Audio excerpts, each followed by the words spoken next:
Are you ready? 5, Oh, 4, yeah. 3, 2, 1, 0.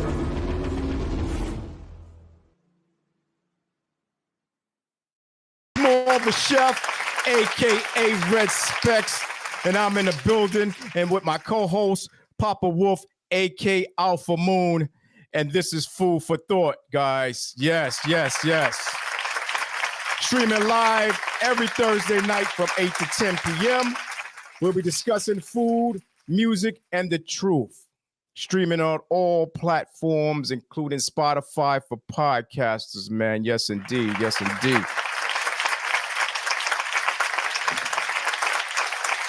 And as we do at this time, What we do, baby. What we do? Yeah, what we do. do. We get into it.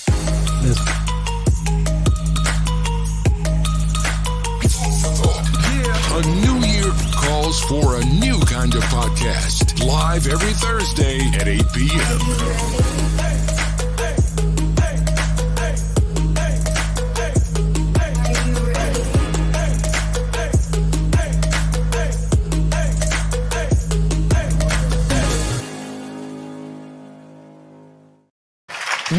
Welcome to Food for Thought. I'm your host, Red Specs, and my co-host, AK Alpha Moon. First off, we would like to thank our listeners for joining us today and right here on Food for Thought, man, because we definitely appreciate everybody coming in, man, tonight, man. Yeah, man. Follow, like, comment, hit that share, and hit that subscribe button and that notification to make sure you don't miss any of the episodes. We will appreciate it, man. Monetary gifts and donations is always accepted here at Food for Thought. You can Cash App us at Food for Thought FFT, or you can Zelle us at Food for Thought 1424 at Gmail. Of course, money orders, checks, and cash is always welcome here at Food for Thought to help us with this podcast, man. Yeah.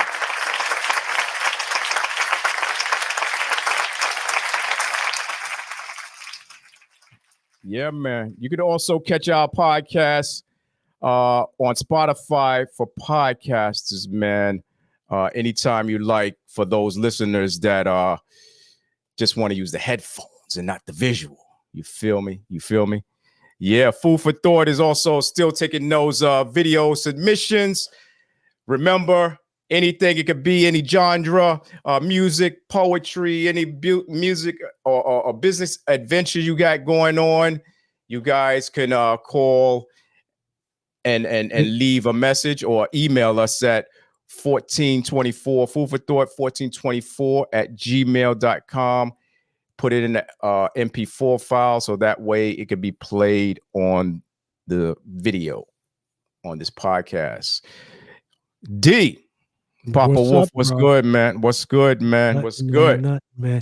Just seeing all this political stuff going on, man, and stuff like that, man. I've just been keeping my head low, but sometimes, you got to stick your head up and like, what's going on with these people?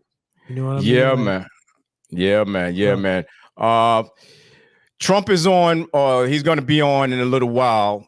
And I don't know if that's going to affect our viewers because they want to watch us, obviously, and they want to watch what Donald Trump has to say, too. So y'all can keep us on both on the phone, on the TV at the same time, man. And we could just go back and forth with that, man. We could rock with that. You know what I'm saying? Yeah, man. I let it go. Yeah, what's beautiful in your city? Look out for the Food for Thought truck in your neighborhood because you can win prizes from us or any of our sponsors. Get your Food for Thought merchandise by emailing us at foodforthought at 1424 at Gmail and type in, yo, I need that. What's beautiful in your city? Look for the Food for Thought truck in your neighborhood. Yes, sir. No doubt. Yeah, and of course, yeah, man. And we sponsored up with W Energy Drink, man. And these are to our sponsors. Today's episode is sponsored by Dubby Energy Drinks. Dubby allows you to have faster reaction time paired with laser-sharp focus without the jitters or a crash. If you want to start winning more, this is for you. The Premium Energy Drink Dubby. Get 10% off your entire order from Dubby when you use coupon code Food for Thought, which helps support the podcast. Yeah, man, no doubt with that. No doubt with that. Big track. Yeah, hit that coupon code, man. Food for Thought is a coupon code and get 10% off your whole order when you order from Dubby, man. So what's up, brother? We've been off for a little bit. We back. What's been good on with you, man? Live in effect, baby. We back. Like I was saying, like the whole thing with the Trump thing. We looking for the crib. You know what I'm saying? Yeah, we doing good with that. Still moving on with that. Still moving. Still moving, yeah, man. Yeah, it's a slow process, man. And like I said, once again, once you get those keys, man, you'll be happy, man. And you guys can probably settle down and rest, man. You know what I mean? Because house hunting ain't no joke, man. It's not like, you know, you go to the store, pick what you want, come back home. You know what I'm saying? It's a long process. Yeah, we in that paperwork phase right now. But I would definitely want to give a big shout out to both my little ladies. It was both their birthdays. They're not twins. One was the 14th of this month. One was the 16th of this month. So my oldest baby, Mariah, happy birthday. She in Costa Rica doing a thing. You know. Yeah, man. Big up to her, man. Big up. Second of all, I want to thank my little mama, Omar Tyree. It's her birthday on the 14th. So I want to give a big shout out to both of them. They was doing their thing. So. Happy birthday. That's good, man. That's good. Well, I ain't do much this weekend, man. I just stayed inside, man. I think that heat wave came across our area again, and just going outside get you like, you know, you can't breathe. Like, you know what I'm saying? It was just like, you know, I just stayed in the air condition and then the thing is so muggy. You know what I mean? It's remind me of a little Amazon jungle. You know that heat. Yeah. You know Yeah. I got in my car just to go to the store, and I looked at the dash, and it was like 103, man. And normally I don't see that. You know what I'm saying? In the car? No, outside. Oh no! It was 103. The heat was beaming down on us, baby. Beating in down the concrete jungle. Whew, concrete jungle. You know that concrete make it even more hotter. Yeah. No doubt about that. Hot up there. So if it's 93 outside, forget about it. Yeah, and you know, I heat index and you know, nah. Yeah. So I was just take the dog out. So I just make sure you're not out there all day. You know what I'm saying? Too long, man, like 15 minutes or whatever, and bring him back in, man, because it was kind of brutal for 2 days. The last couple of days now, it's been in the 80s or whatever. So it's a little cooler. That's I can go outside, sit outside or whatever. You know, it's real good, man. So how's he holding up? You know, missing his partner and everything. Is he moping around, crying and everything? I know I asked you last week. When he goes outside, he wants to come back in faster than he normally does. And I think that's just because his brother's not there. You feel me? Okay. So he really don't want to stay out. There's nobody, you know what I'm saying? Unless I get up and I'm walking him or whatever. But when he goes in the backyard, he do what he got to do. He comes back barking at the ain't door. Nobody out there to play with. Yeah. Ain't nobody to play with. Watch over. You know, he had to watch over his brother. He's old. Yeah, man. He'd be like, "Yo, open the door, man. Let me in, man. I'm good. I'm good." You know what I'm saying? So, you know. Thanks for people coming in the chat already. Appreciate that, man. We're waiting for our Instagram people to come up. I know they come up a little slowly. Instagram people come up like half a segment. They come in. I guess you got Trump and all that. So they want to see what's going on, man. No doubt. I know that Project 2025, man. 900 pages is a doozy, baby. Yeah. I doozy. heard about that. One day I'll get to get in there and read it and see what they Yeah. say. But Like, I anyway, just don't understand it, man. I don't yeah. understand it. What we got going on tonight, D? Listen, tonight we're gonna be talking to award-winning author Omar Tyree. He does a lot of publications, did a lot of books and everything. The brother's cool brother. You know, he's on the move doing his thing. And of course, we're gonna have Red Specs in here cooking it up for us, doing what he got to do. Then we got some music videos, and then we can't forget, we got Hmm. Pinky down here. Pinky gonna drop that news off for us. So he got some real good, interesting topics, I think. that we Okay. Big up to Pink, man. Big up to Pink. Yeah, man. Yeah. Big up to him. So what you got? You got anything going on that you came across, office? I have another viewer. I have another one of our subscribers. Because they normally get on my my cooking channel with Berta Uh-huh. Karen's or Trent Small, the chef. Yeah, guys can go on there and get my recipes or my cooking and stuff like that. And next Uh, time vote. We need Red Specs to win that chef award there. He's yeah, close. He's close. yeah, I was close. I wasn't there yet. Mhm. But a viewer from Manhattan, Linda Hartley, wants me to Ooh, make. Yeah, it's close. She that's wants me to close. make a spicy collard greens, my spicy collard greens. So I have a video on that, and so that's going to be up for our segment, my spicy collard greens, man. Okay. You gonna throw some ham hock neck bones like Mama did, like Roberta Kent, throw ham hock neck bones in there. You know what I'm saying? Yeah, I try not to swine a little bit. I went to Yeah. turkey wings. You Oh know what I mean? yeah. Turkey wing, turkey neck. Pause. Yeah. I You know what I'm saying? still hit the swine every now and then. I ain't into Yeah. it. You know what I mean? Hey, listen, That's for the people out listen. there for them. You know. Everything moderation, baby. That's it. I don't That's care what right. it is. You know, Everything moderation. everybody with this, come on social media, diet this and eat that, and you eating the wrong things. Yeah. Listen, this water right here, if you drink too much water, could kill you. Oh yeah. Yeah, you got to get certain type of water, So, put it so in a certain everything, type of jar because the everything plastic is is this. moderation. Yeah, Everything is moderation. yeah, And a everything is nice moderation. cleanse once in a while if you can do a nice Exactly. cleanse. You know what I Yeah, mean? like But no doubt, no right now doubt. you prone to everything, man. The air, you know what I'm Yeah, man. saying? Everything. Yeah, I'm yeah, even yeah. prone to looking at people. You know what I'm saying? It's You like, know what I mean?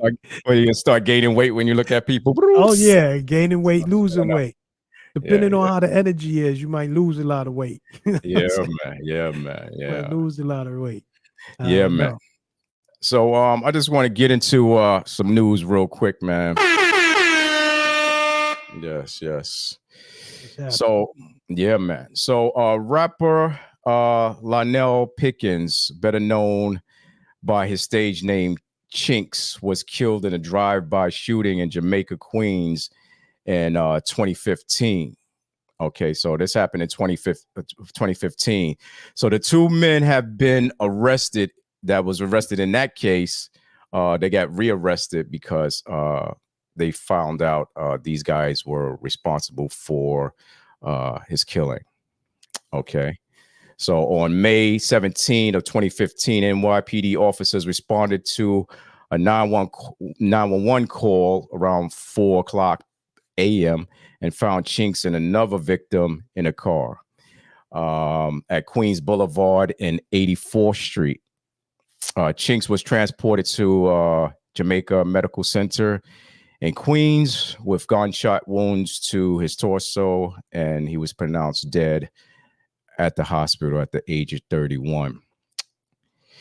So two men, Jamal Hill, 26, of Valley Stream, and Homer of Baldwin, who were already incarcerated for another charge, have been rearrested in connection with this murder. Both suspects plead not guilty at the time of the crime.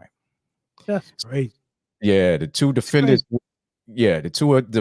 were arraigned on 5 accounts indictment, charging them with 1 count each of second-degree murder, second-degree attempted murder, first-degree murder, assault, and 2 accounts of second-degree with possession of a weapon. I'm sorry.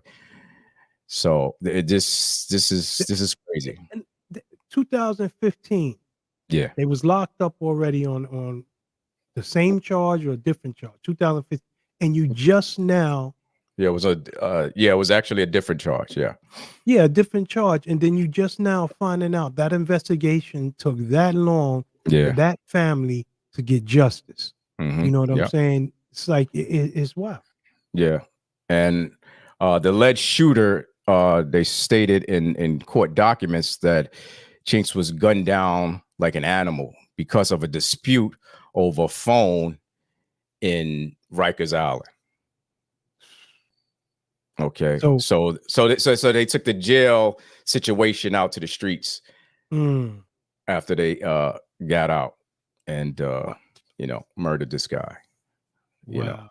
Yeah, Chinks was a member of, if you guys remember, he was a member of Rockaway Riot Squad, along with fellow Slain rapper Stack Bundles. Remember Stack Bundles? Oh yeah, Stack Bundles, definitely. Yeah, he was on the same label as him, and His label mate. yeah, label mate. Yeah.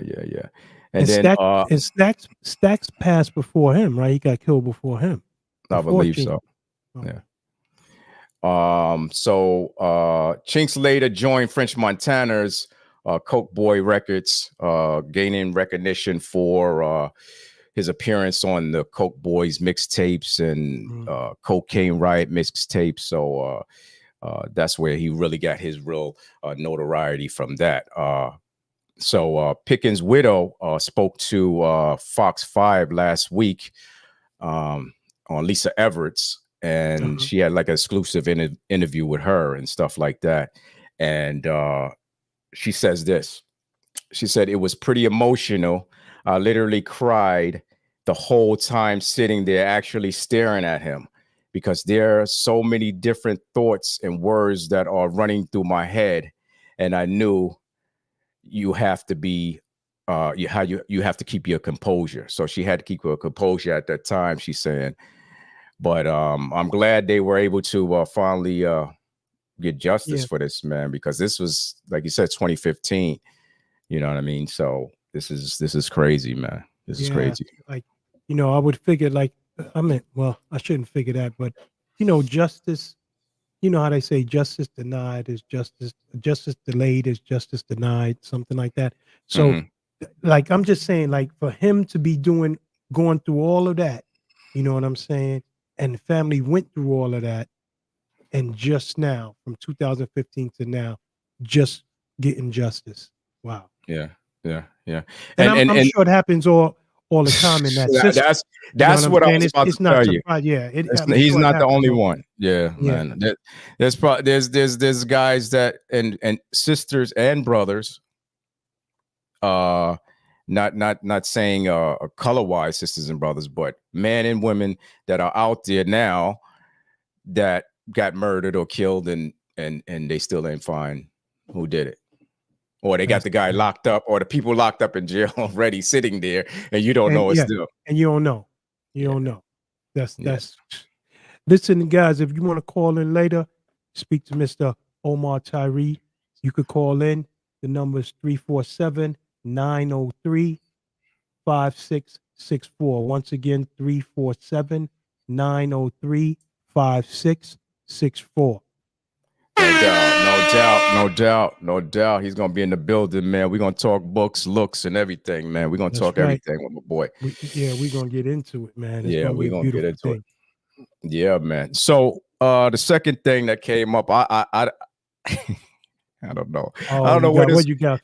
I don't know where this world is coming to, man. If we're gonna be lasting on this earth from this presidency thing through these wars, DJ Third Eye Daryl Jones to meteorite. So this is what happened, right? A meteor crashed through the Earth's atmosphere. This was like Tuesday. I think it was on the 16th, right?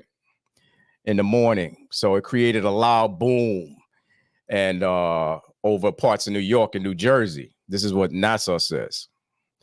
So the meteorite was traveling northeast and passed over the Statue of Liberty, around 11:17 Eastern time before being disintegrated above Midtown Manhattan. Yeah, okay. Yeah, okay. So, First, the well, Chinese, but man, I'm stuck. First, the Chinese air but balloons or whatever that water was. water balloon. Yeah, the water balloons. Yeah, yeah, Yeah, yeah, first, yeah. first is the water balloons. Mm-hmm. Then it was, if I'm saying the name right, Amoy Moy. Remember they had this big asteroid that was supposed to be coming, but then they said, "Oh, that looked like it's a ship inside there." You know. Yeah, Now yeah, you yeah, got this other thing breaking up. Yeah, I'm telling you, man, it's the last days.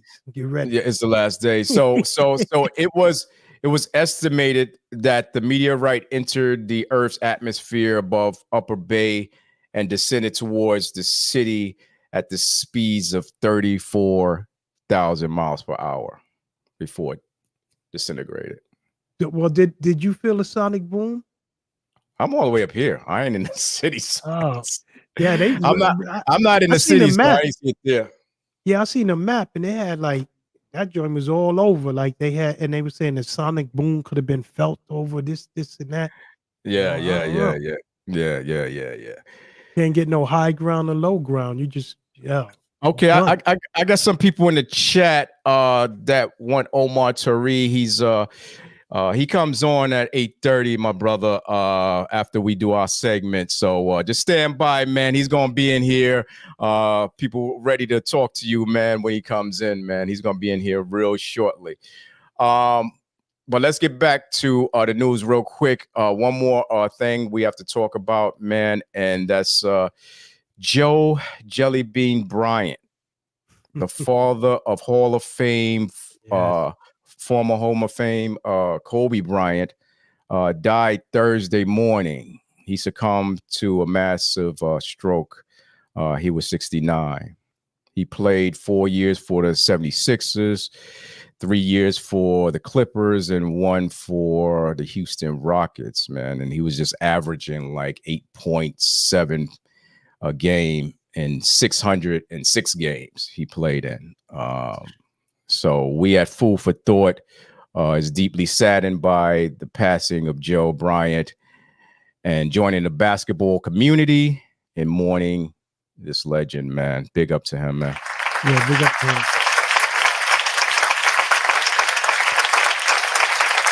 Yeah, man. Yeah, it's crazy. Yeah, like it's sad,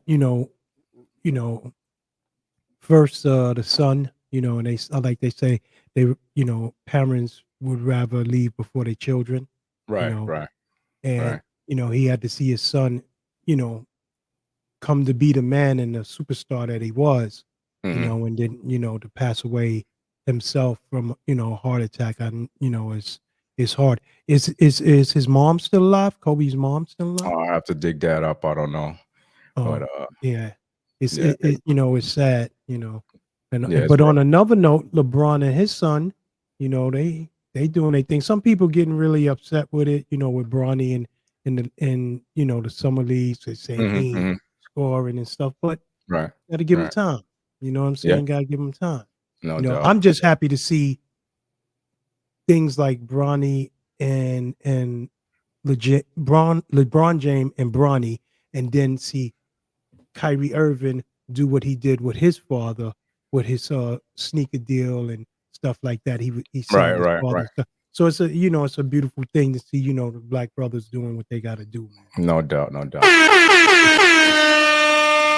All right, we're gonna get into it, man. I'm gonna bring my man in right now. Yeah, let's bring Ready him or in. not, Yeah, here we here I come. come. All right, Oh ma, oh ma, oh ma. check Ready this to get out, in there? man. Yeah, a new year calls for a new kind of podcast. Live every Thursday at 8 p.m. Tonight's guest is an African-American novelist. He is known for his best-selling books. One, For the Love of Money, the other, Mayor for Life. He is New York Times best-selling author 5 times straight. Winner of the 2001 NAACP Awards. He is a popular national speaker and a strong advocate for urban literacy. Welcome to the show, Omar Tyree.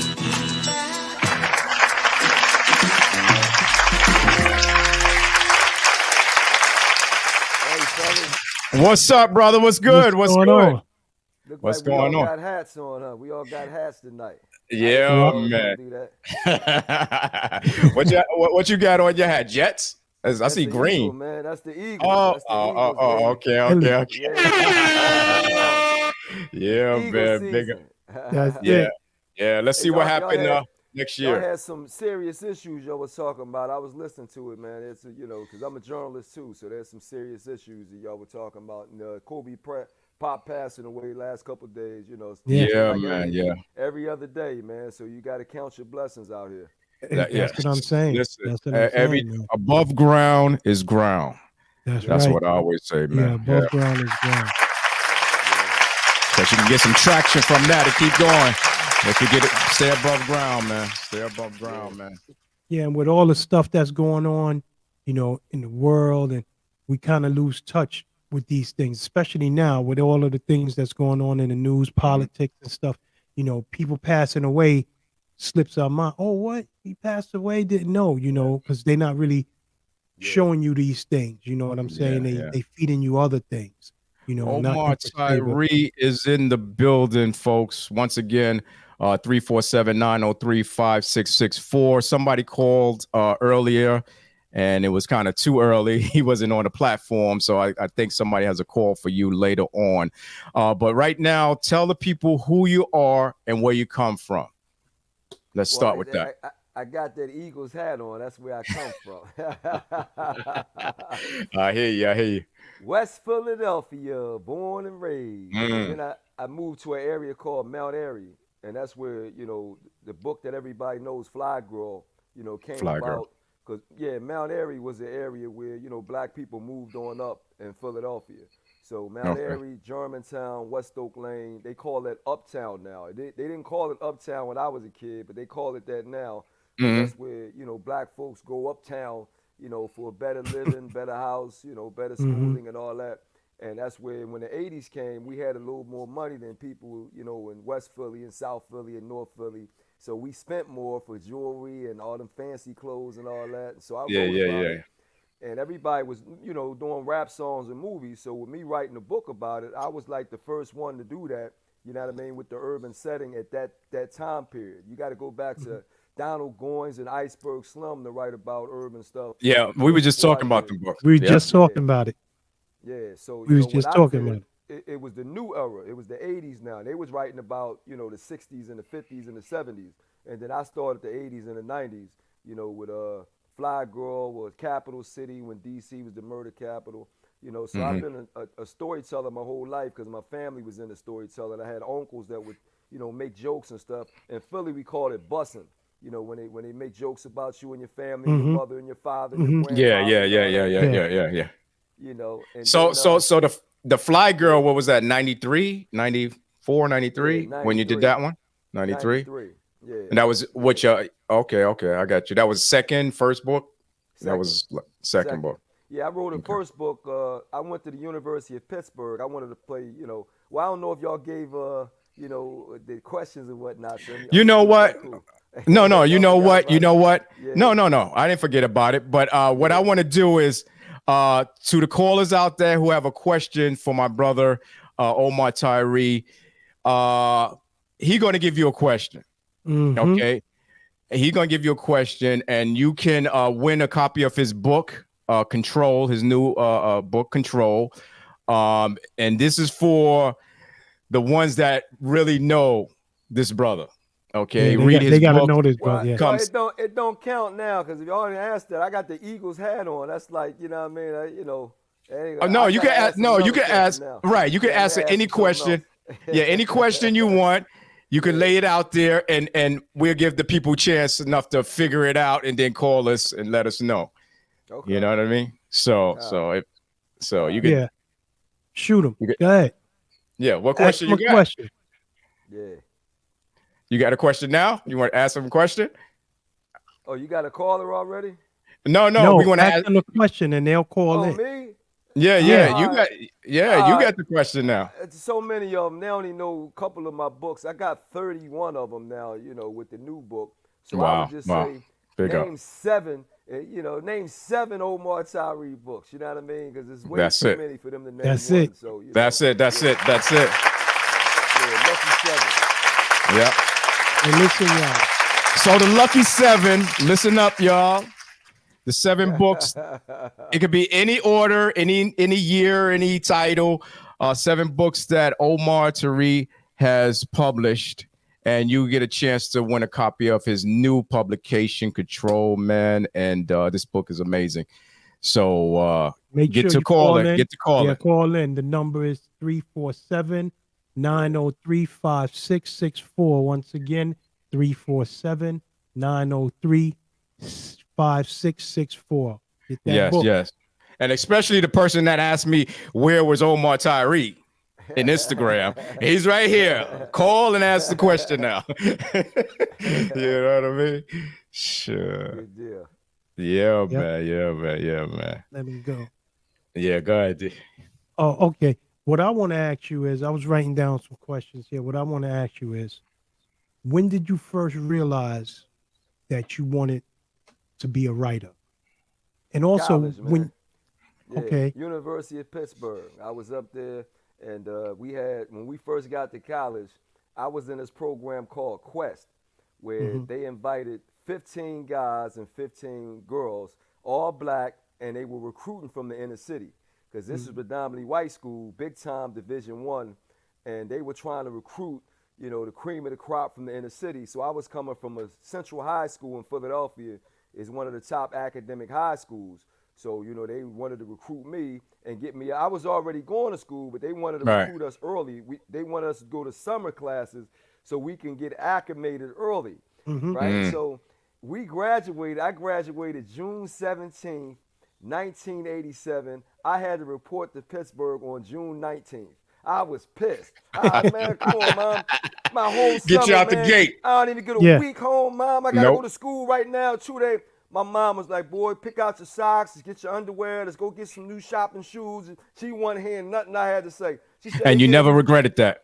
man, they giving you free room and board for 6 weeks. You going to college early. You going up there. They want to see you. And what happened was, by the time we had done that 6 weeks, man, we was like sophomores when the freshmen came, because we already was on campus. You We was on already top of the understood what game. buildings were. Yeah, so, but during that period, they wanted to see what our writing and reading skills were, because you're in college now. So they had assignments, and the assignments was, write about your neighborhood, your area, things you like to do, your hobbies, some story you got into or something like that. So I was like, I'm in Pittsburgh now, so I'm like, okay, I'm going to be writing about Philadelphia then, because I'm in Pittsburgh now. You talking about I'm only in Pittsburgh like for 3 days, So I'm like, all right, well, I'm writing about, and they was like, yeah. So I wrote with the Philadelphia lingo about the parties and the homeboys and the football and chasing girls. What you know. and Yeah, hip-hop. yeah. And then they had us read it in front of the classroom. And when they did that, dude, with the slang and the details and the story diction that I had, because I was always a verbal storyteller, but I wasn't doing it in pen. But they wanted you to write it. So now when I wrote it the same way I would speak it. So I had all the lingo and everything in there, man. And then the other students was like, damn. And then the teachers were like, yo, that's good. You really good at it. And that was it, man. Like, I passed into the highest level of English. Then I got an A in the highest level of English as a black student on a white school. And they were like, yo, dude. So at that point, it was like, you have the skills. Are you going to use them? Or are you going to lose them? Or are you going to abuse them? And I was like, I'm not playing with this, because I like telling stories. I just wasn't doing it with the pen. With the So let pen. me- Right. But now at the college level, we had computers. We had them floppy disks back there in the 80s. We sticking the little square joints. We had the Apple Macintosh. I think I All got those one here. cameras. That's Bishop. Bishop had them joints. Yeah, so I had all the material. I'm in college. I got free access to the computer room and whatnot. So I went right to work. Then I said, all right.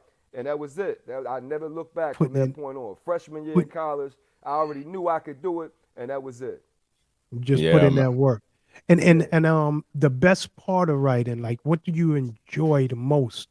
Like, what gives you those goosebumps when you writing that character? Like, yo, this is the part that I love writing about. When people read it and get involved in it. If they wasn't, you gotta understand, bro. Like when I did that, when my peers responded, 28 or 29 of them, because I was number 30, 29 of them was like, yo, boy, and they started copying me. So they started using their city. They was from Pittsburgh, Philadelphia, Erie, Pennsylvania, Maryland. We had some New Yorkers there, Queens and the Bronx. So once I did that, now Queens and the Bronx want to use their slang, Maryland. So it was like I opened it up for them to be themselves, because typically when you writing stuff, you thinking you're supposed to sound like a white person, some English person. So you trying to use all this correct English. Yeah, especially back then at that time. Yeah, that's what they wanted you to sound like. Yeah. So when I sounded like a Philadelphian, like, yo, cuz I'm going to go to Ave, crack on this girl, get a number, shoot over the crib and all that. And they was like, yo, you can do that. You can say that. And that was it. You know, then the New Yorkers was like Kid and Homie and Ock and Playboy and all that. Yeah. That was it, dude. That was Nice, like, yo. nice. You know, Where did you fall at in if you remember this book, The Coldest Winter Ever? Yeah. You when you was writing, when did you fall in? What year was The Coldest Winter Ever? And That's actually Sister Soldier's book. The Coldest Winter Ever. That's Sister Soldier's book. That book didn't come out until '99. I had already had like 8 books out before that. Okay. You know what I mean? So that's so you was down the line. I was doing pro by then. Yeah. I just wanted to let them know that, because I know back then that book was making people's head turn. You've been doing your thing way before in then. the 2000s. That book came out. So I had fertilized the soil, because Sister Soldier's book came out with the same publisher. And we talked about it. So the publisher, because they put it out in hardback first, and they was like, we don't know, it's not selling right, Omar. What are we going? I was like, don't worry about it. Put it out in paperback for $8, and it'll be. And when they put it out for $8, girls could go in with a $10 bill, get this Coldest Winter Ever, and that was it. It blew up. You know what I mean? So I want to know, because I wrote a movie, right? Yeah. A script, a movie. And I didn't really know how to write until somebody showed me, and until I got some education about writing scripts or whatever. But how do you find the time to write, and what is the best time to write? You understand what I'm saying? Because I could never find myself I on the toilet or out the window, or going to on a bus or whatever it is I'm writing, or on a piece of tissue. You know how that is. Oh yeah. So when do you find time to write, and what's the best time? I don't know what you're doing, but I don't have no job, brother. So I got all damn day to write. You know what I mean? Like, people ask me that all the time. My job is to write. That's like asking Jay-Z, when do you have time to write? Jay's like, I don't have a job. I wake up in the morning, I do my lyrics. I mean, hustle or something. You know what I mean? Like, so it's like, I got all day to write. I ain't checking in for nobody. I got my own money, man. I got my own thing. I've been writing since my 20s, dude. Like, that's what I do. So I got all day to write. So I'm like, if you got a job and you got all this other stuff you're doing, then you got to find time to write. But yeah, that's my job to write. A journalist, that's your job to write. That's what you do. Novelists, screenplay writers, if that's your job, you get paid to do it, that's what you do. Unless it ain't paying you enough money and you got. But how do you know enough money? Yeah, but how do you know what to write? Like. Yeah, what makes a good story? Like, what makes a good story? Yeah. Well, it's what I'm passionate about. Now, I don't know what makes a good story for you. It's what you're passionate about. Because see, if I'm bored with the topic, I'm not going to write no book. So I'm only writing stuff that I'm passionate about, right? So right now, I'm passionate about this control issue that we all got. Sisters got control issues. Brothers got, kids got control issues. Everybody got control. We want to control everything that we're doing. So that was a topic that I was passionate about, where I may not be passionate about other topics. You know what I mean? Somebody may talk about being gender neutral. I'm like, I'm a straight man. I've always been a straight man. That's not a topic that I want to write about. I'm not interested in that. So I'm only going to write stuff where my heart starts racing. I want to argue. I want to discuss it. So this control issue, I definitely want to, converse on that and have, we definitely going to get into that control. We definitely, because that's the new publication. So we Yeah. definitely want to talk about that. And We that's just what want it to give is. the It's people like a chance. you gotta have passion for it. 'Cause Yeah, if you're gonna yeah. write 300 and 400 pages, you can't be bored writing 300, 400 pages. You got to be into it. So yeah, most artists, that's why we're passionate about what we're doing. It's harder for particularly young people. They really don't want to write. I can still write your article, because I'm a business person and I'm a professional. But Yeah. young people, if young people ain't feeling it, dude, I had songs for young people. No, I ain't feeling that. I don't want to do that. I got $500. Nah, I ain't feeling it. I got $1,000. I ain't really feeling it. Dude, even if you offer them money, if they not feeling it, they don't want to do it. So Yeah. that's the passion thing is always the key. Yeah. Gotcha. What's up, everybody in the chat? Fun City crew. What's up in Leicester in the building? AK promotion in the building. Yeah, I think somebody's in the chat for you there, Omar. Young lady. I don't see anybody. Who that? Who that? Oster. Let me see here. I don't want to say her name wrong. Okay. Oscara. I'm sorry if I said it wrong. Is she out Yeah, or yeah. something? No, she just she's a violinist. Yeah, she's yeah. chilling watching it. Yeah. Okay. She's a musician. Hey, what's going on? I just saw her in Detroit, her and her husband. And child. She played the bass. The bass? No. Okay. Violin. Oh, violin. Oh, I gotta check her out. Yeah, throw your handles up there, young lady. I want to check you out. I love music, man. Love music. And Lester, I see you in the building, man. I see you in the building. Yep. Big Glass. All right, D. Checking out some of these things. So we talk. Let's get back to this for a minute. We talked about writing and the passion and the love for it and being able to know what you want to write for from your heart. We human. As a MC, and I used to write and used to MC and stuff like that. Same thing with respect. We get writer's block. How do you deal with writer's block? Or have you ever got it? Block. I don't have writer's block. And I'm going to tell you what writer's block is. I got a perfect answer for that. Writer's block is fear of your own words. Say that again. Say it again. Writer's block is fear of your own words. That's what writer's block is. Because I'm going to tell you what people do. Should I write that? No, I ain't going to write that. Should I say that? No, I ain't going to say that. How do I say that? How do I do? So what they do, they're blocking themselves because they got insecurities about how people going to accept what they say. Right? Is it going to be too strong? Is it going to be too weak? Am I saying it right? So they block themselves and don't do it. The reality is, all artists that put out work, we got crazy confidence. We believe that whatever we say, people gonna take it. If you don't like it, the hell with you. This is what I'm got to. So artists have to have confidence. Otherwise, you can't do it. So I get a lot of people that's like, I want to write this book, but I don't want to put their name in it. I don't want to say this. I said, well, you ain't got the courage to write that book then. You can't write that book because you making too many excuses not to do it. So you got to understand, when an artist put out a record, you got to be. I remember I was at an event in Philadelphia. We had a radio station. They was talking about using the N-word. And Common was there. And somebody asked Common and said, well, do record labels tell you what to write and what you can't? Common almost jumped over the microphone. What? Nobody told me what to write. Ain't nobody. Yeah.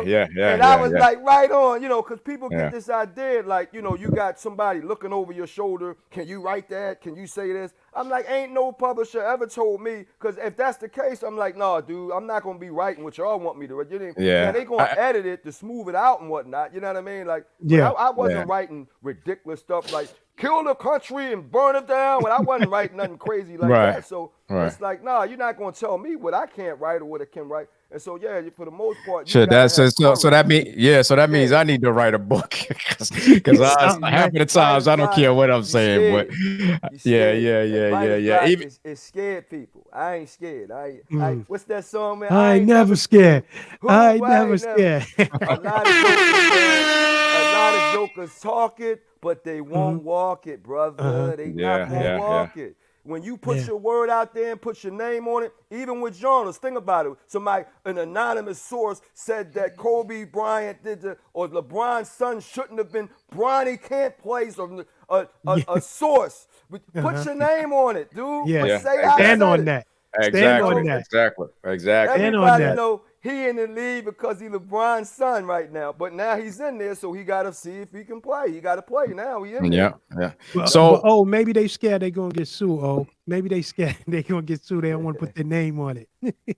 listen. So how you have a record deal? Oh my goodness, we talk about hip hop and rhyming. That's what I'm talking about, record deal. Give me a record deal. See what I put out. Yeah. But you have a book deal, right? Well, it's With just a like company record deals. or They run out. You do re-up two like music and like sports, 5 years, 3 years, 2 years. So yeah, you keep re-ing up and but yeah, I got so what do you do? You go to a different book deal publisher, I guess that's what you call it. You go to them, after you finish your 4 years with that. If you stop doing it with the first publisher, I did 18 books with Simon and Schuster, and then I kind of stopped writing books because I wanted to get into film. So that was on me. And then it had a lot of competition in books. Everybody and their mama wanted to come out with a book after a while. So it was like it got busy. It's like a million people on your corner trying to sell drugs. You're like, hey man, this is my corner, but you can't do that with the book people. You know what I mean? They got free range in the bookstores. So it got kind of crowded, and I wanted to go into film anyway. So I took a long hiatus and got away from it. Like, you know what? And then when I came back, another publisher picked me up. You know what I mean? Kensington put out, Control. But Simon & Schuster is the company that got 18 of my books, including Fly Girl, For the Love of Money, Boss Lady. That's the trilogy. So I was with Simon & Schuster for a long time, Now Kensington picked up a 2-book deal. Control was the first one. Okay. Is there a way to self-publish your own? I mean, to start your own? Oh, that's a lot of money. That way. My first 3 books, Fly Girl, was self-published. So all the girls talk about the classic, copy with a blue cover with the earrings back in 1993. Yeah, I put it out myself. Like I told you, I was a hustler. So I don't have no job. Yeah, go ahead. Yeah, do it get harder as you start to develop a big expanding and getting more people liking your book and stuff? It to get more expensive to try to do it yourself? That's why you have to get somebody to help you, as like a company to help you publish this out. Distribution, just like in music. If you can get your own distribution, we don't need nobody. But most times, that's where you get stuck, because now the bookstores are like, oh, we would love to have your book, but can you give us $3,000, $10,000? Now I'm like, whoa, I don't have $3,000, $10,000. Yeah. So now I need more money to print more books and to distribute them all at the same time. That's when you get tough with money.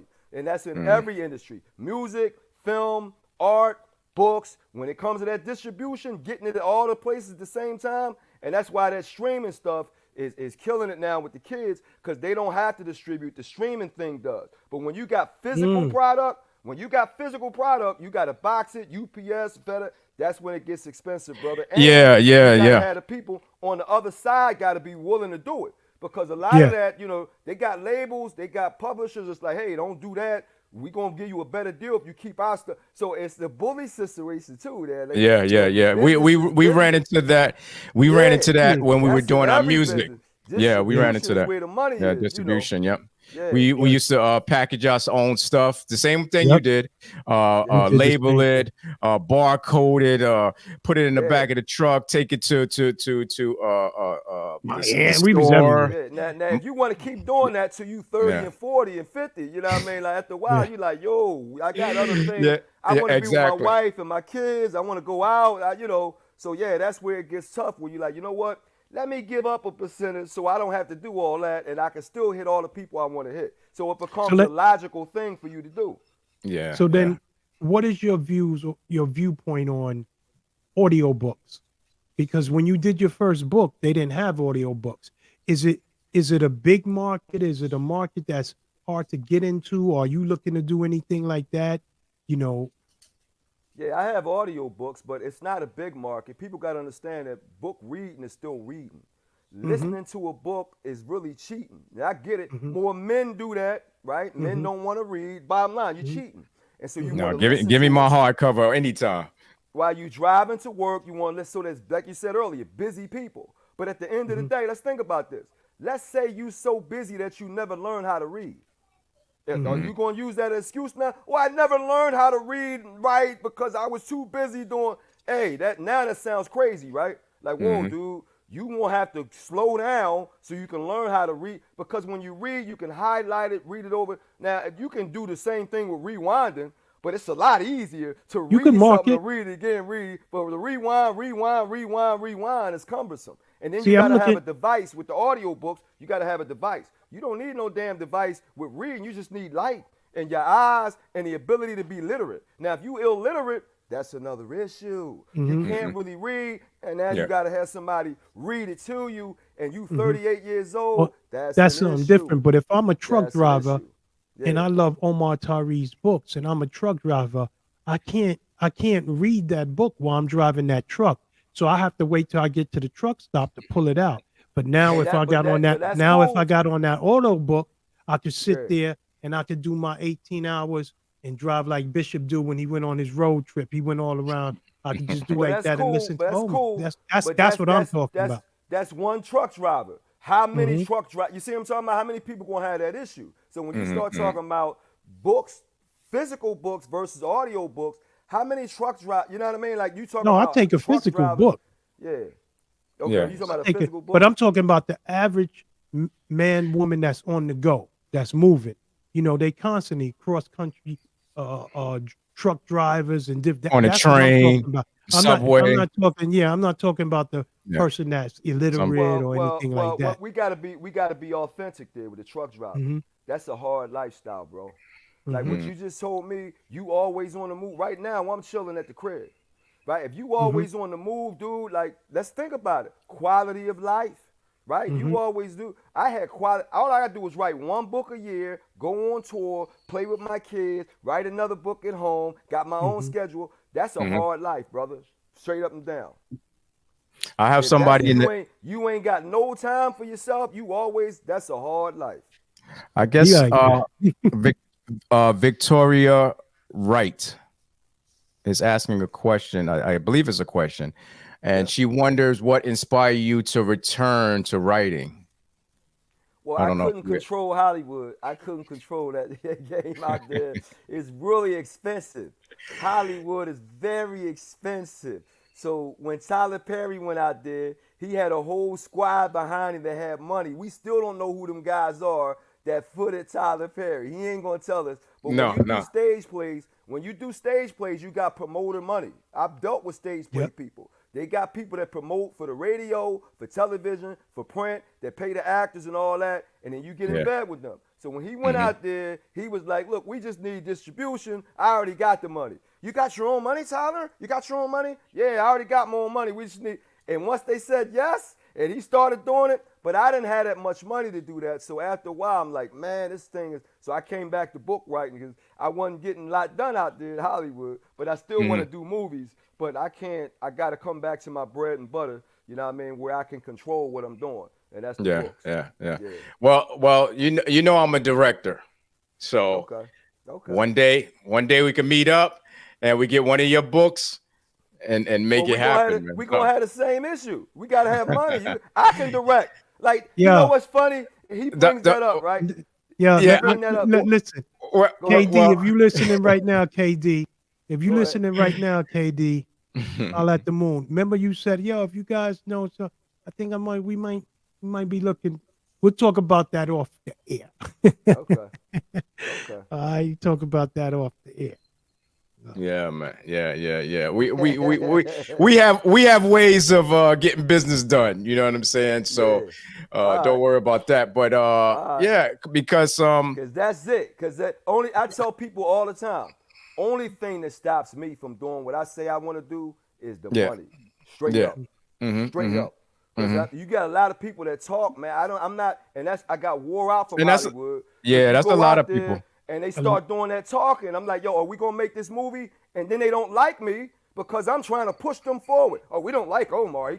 He won't play golf with us. He just wants to talk about the movies. We don't like him. I'm like, yo, dude, I'm not out here to play golf. Exactly. And have 80 dinners. They got time I'm for out that. here to do these movies. That's right. They don't like me. Time is ticking. I didn't do nothing wrong to them. I didn't do nothing wrong. I just want to do the movies. I don't want to play golf and have 100 dinners and hang out You know what I Listen, mean? Go when- to the extra parties and stuff. I Right. want to make movies. Now, Yeah. if first we day- make the movies first, then I'll be open to do the other stuff. You know what I mean? Like now we Yeah, chilling. but you take business first.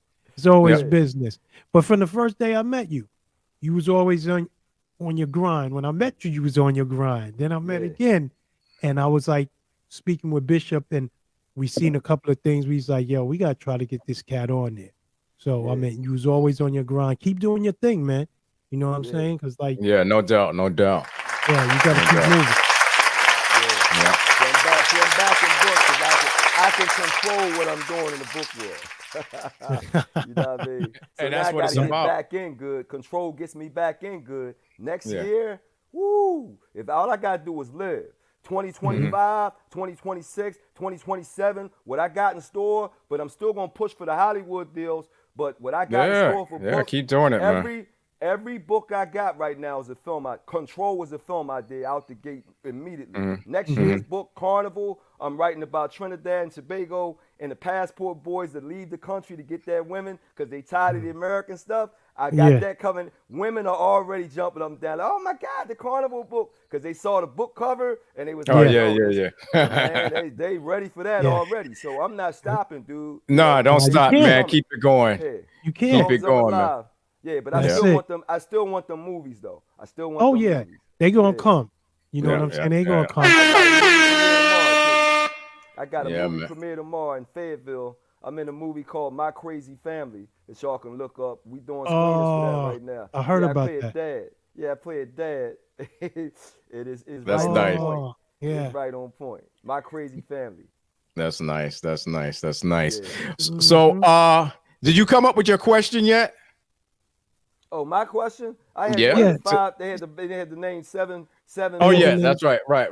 You Yeah. did say that. You Because said. we man, this Eagles had is too easy for the other question. Yeah. So Yeah. 347-903-5664. If you could name 7 of Omar Tyree's books, Books. it could be in any order or anything.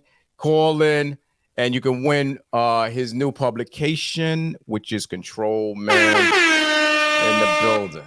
No doubt, no doubt. So what we're gonna do, we're gonna get into my little my food video, and then we're gonna come back and we're gonna talk with the brother Omar Tyree once again, man. When we get back later. Spicy collard greens. Let's get into it, y'all. Yeah. A couple of bushes of collard greens from your garden or the store. Chopped onions, white onions.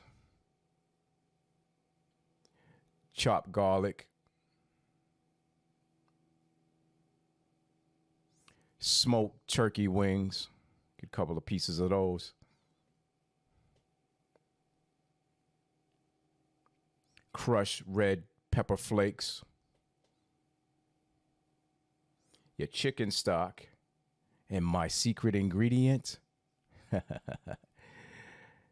kosher sausage. We're going to put that in there, man. So let's get into it, people. We're going to wash the collard greens in the sink.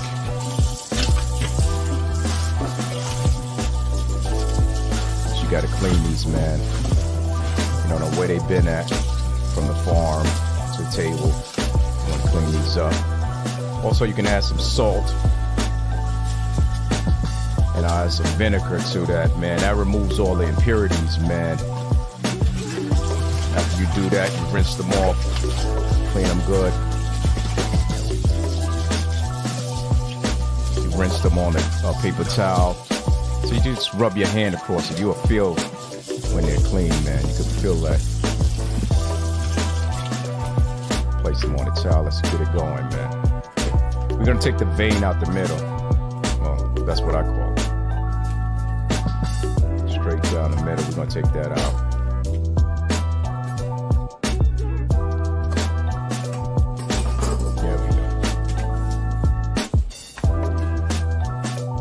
Show it again. Right down the middle.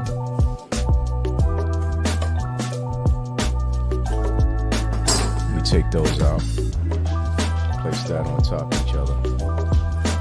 So we're gonna stack these. I'm gonna stack them in maybe 2 or 3s right on top of each other like this.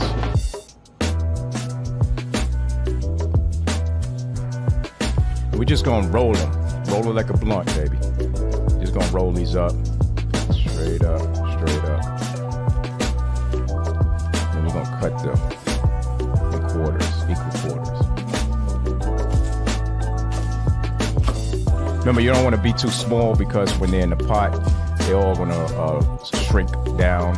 So don't make them too small. Let's try this again. Show you one more time. Stack them in threes. Put the big one at the bottom.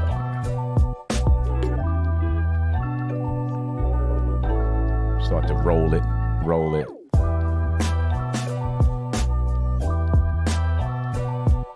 Cut them in sections.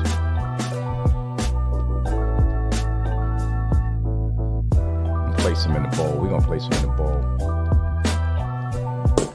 This is what they look like, man. Nice. All right, let's get to the pot, man. We're gonna put some oil at the bottom of this pot.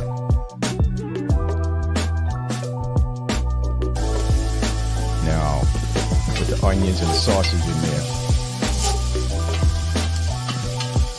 You just want to make the onions nice and translucent. We're gonna put our stock in there too. Stir that around.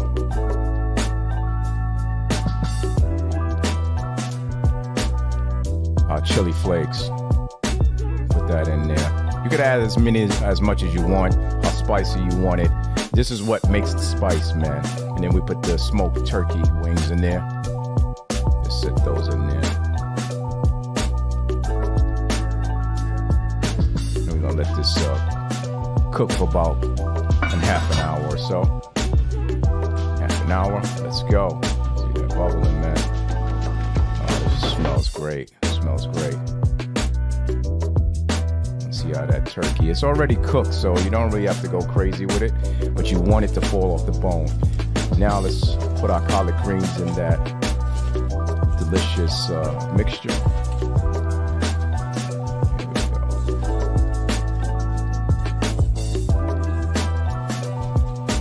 Remember, this is all gonna shrink down, man.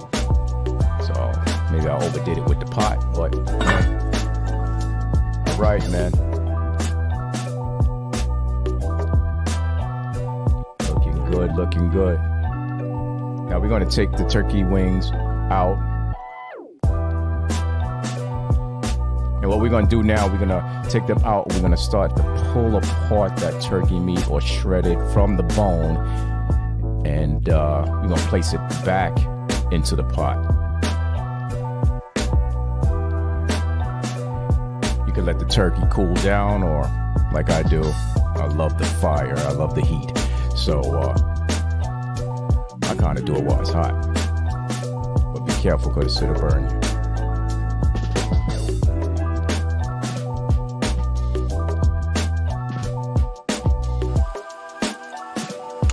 Magic, people.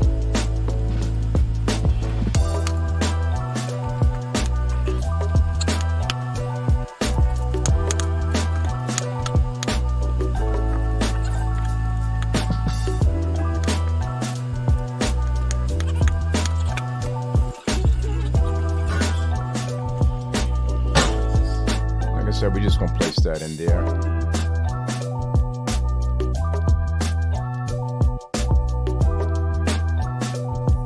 We're gonna let that rock for another 15 minutes, man, and then we good.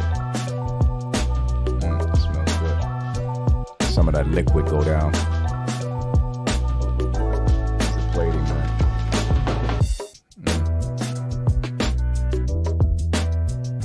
Spicy collard greens, man.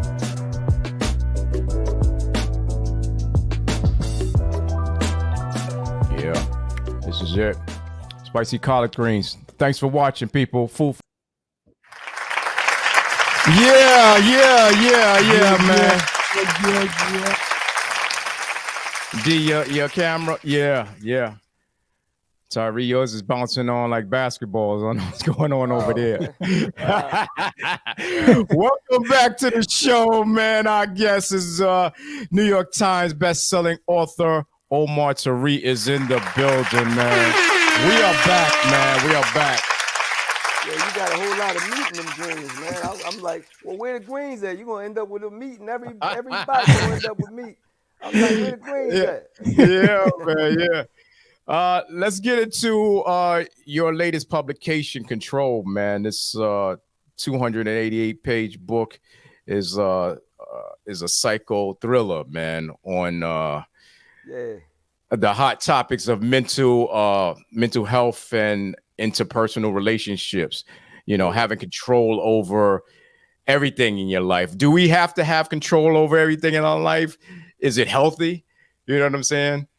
Nah. When you say the word control freak, do y'all Mm-hmm. think that's healthy? Whenever people say he's a control freak, because y'all heard them term. We all grown men, so we all heard the term. And typically it's in any kind of business. You know what I mean? Control But freaks. some people do think it's healthy though. Some people, you know, in their mind, yeah, exactly. Well, I think having a certain semblance of control so you can do what you need to do is good, but controlling everything, they call that micromanagement. You know what I mean? When you're trying to control every little inch, every little hour, and it takes a lot out of you too. You know what I mean? Like if I could tell my sons, all right, y'all got it. I see y'all in 3 hours. That's better than me. You got to do this, then make sure you do this, then make sure you do that, and make sure you do this. Then you leave and get back on the phone. Did you do this? Did you make sure you did? You know, after a while, it's like, yo, dude, like, give yourself a break, give the people a break. So, you know, it depends on how much of that, you know what I mean, in your face control you need. You know what I mean? Yeah, because and I like what you said. You said we don't control this thing called life. Yeah. We live in it.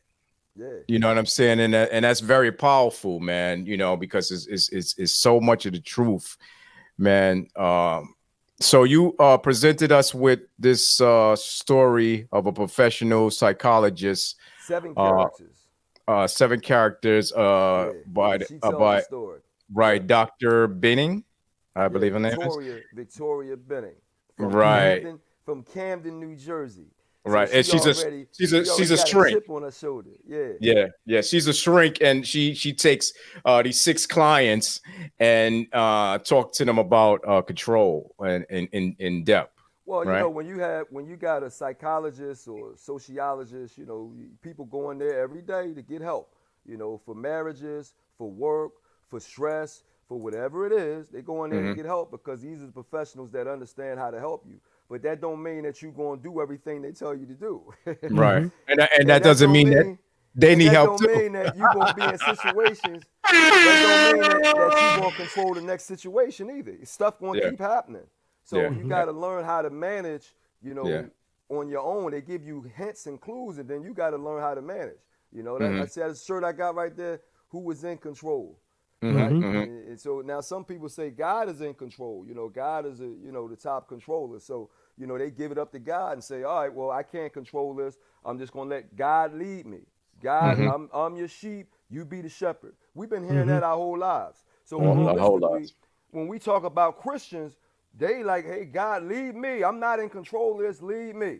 You know what I mean? That's what Christians always, and then the Muslims like, nah, we want to be in control of what we doing. We ain't, you know, Allah, you know what I mean? I'm going to do my thing to do, you know, so you got different philosophies. But at the end of the day, how much control can you manage? How much control can you deal with? How much control drives you crazy by having it or not having it? Because it can go both ways. It can go both ways. No doubt. This book, it all takes place in Atlanta, Georgia, right?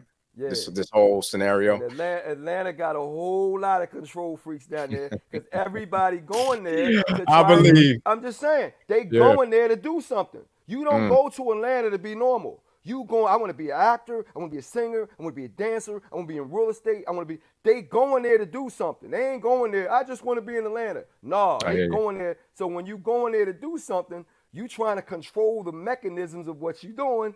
So they all going there to control something. Even the gangsters. You know, I'm from Philadelphia, and you watch that BMF stuff. I'm in Charlotte now, so I go down there. I was going down to Atlanta a lot because the Charlotte people, they love Atlanta. They go, let's go to Atlanta. I'm from Philly. We don't go up to New York like that. We like, unless we have to for business, then you got people from Philly, they go up to New York and come right back home, man. Like, I ain't, you know, it's this business. But Yeah. Yeah, that's all it is, man. Atlanta draws a lot of people, man, that want to, you know, and so when the BMF dudes was down there in the early 2000s, I'm sitting there checking it out like, wait a minute, these dudes is from Flint and Detroit in Atlanta making it rain, and y'all jumping in like it's cool, and I'm thinking about North Philly and South Philly and West Philly, and if they don't know you and you going in there, I'm like, ain't no way No in way. hell. Ain't no, so I'm like, how does this happen?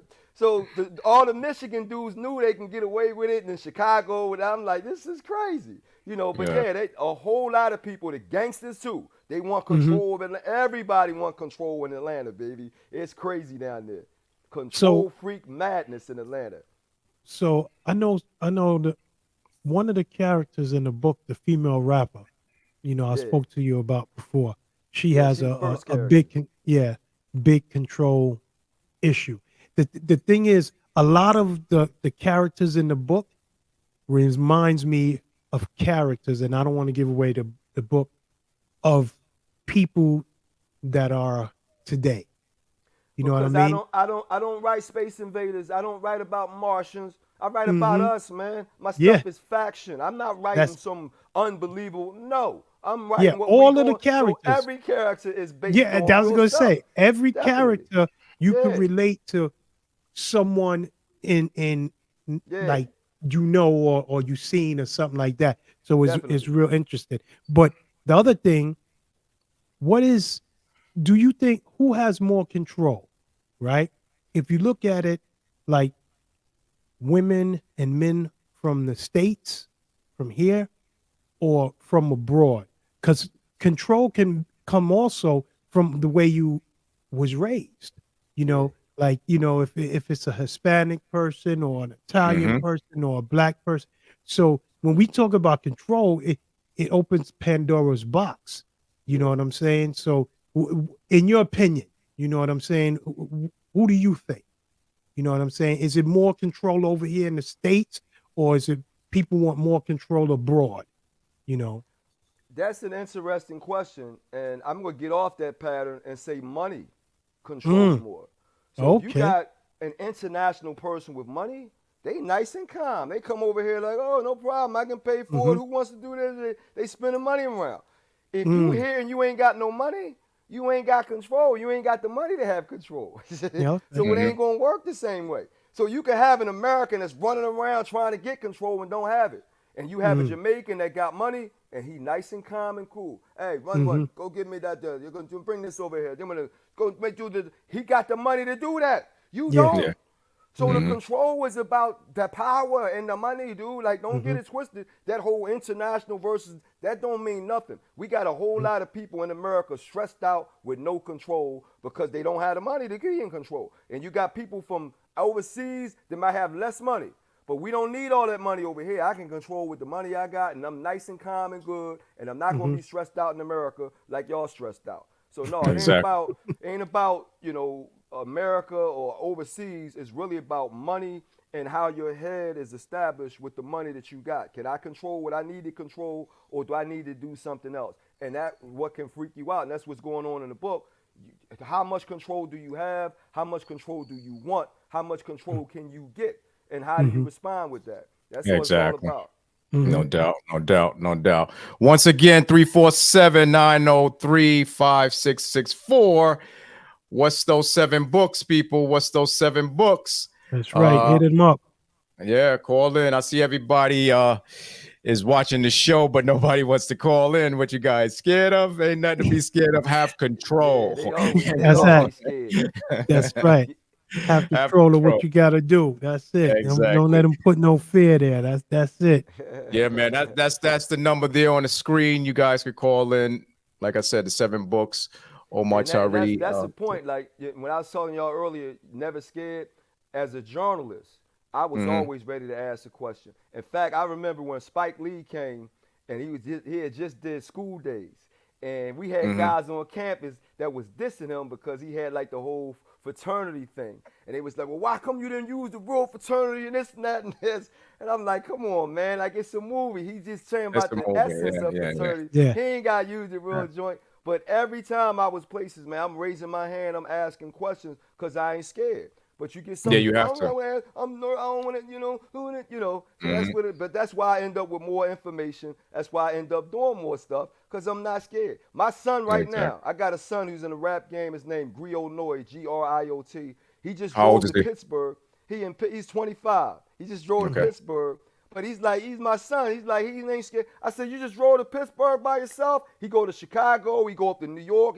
So he got all these friends online. They want him to make albums and stuff with him. He's jumping on everybody's stuff. He got the heart, though. You got something. I ain't going up there by myself. He like, yo, dude, I ain't got nobody to ride with me. This is business. I got to do what I got to do. That's right. Yeah, no doubt. Closed mouth don't get fed.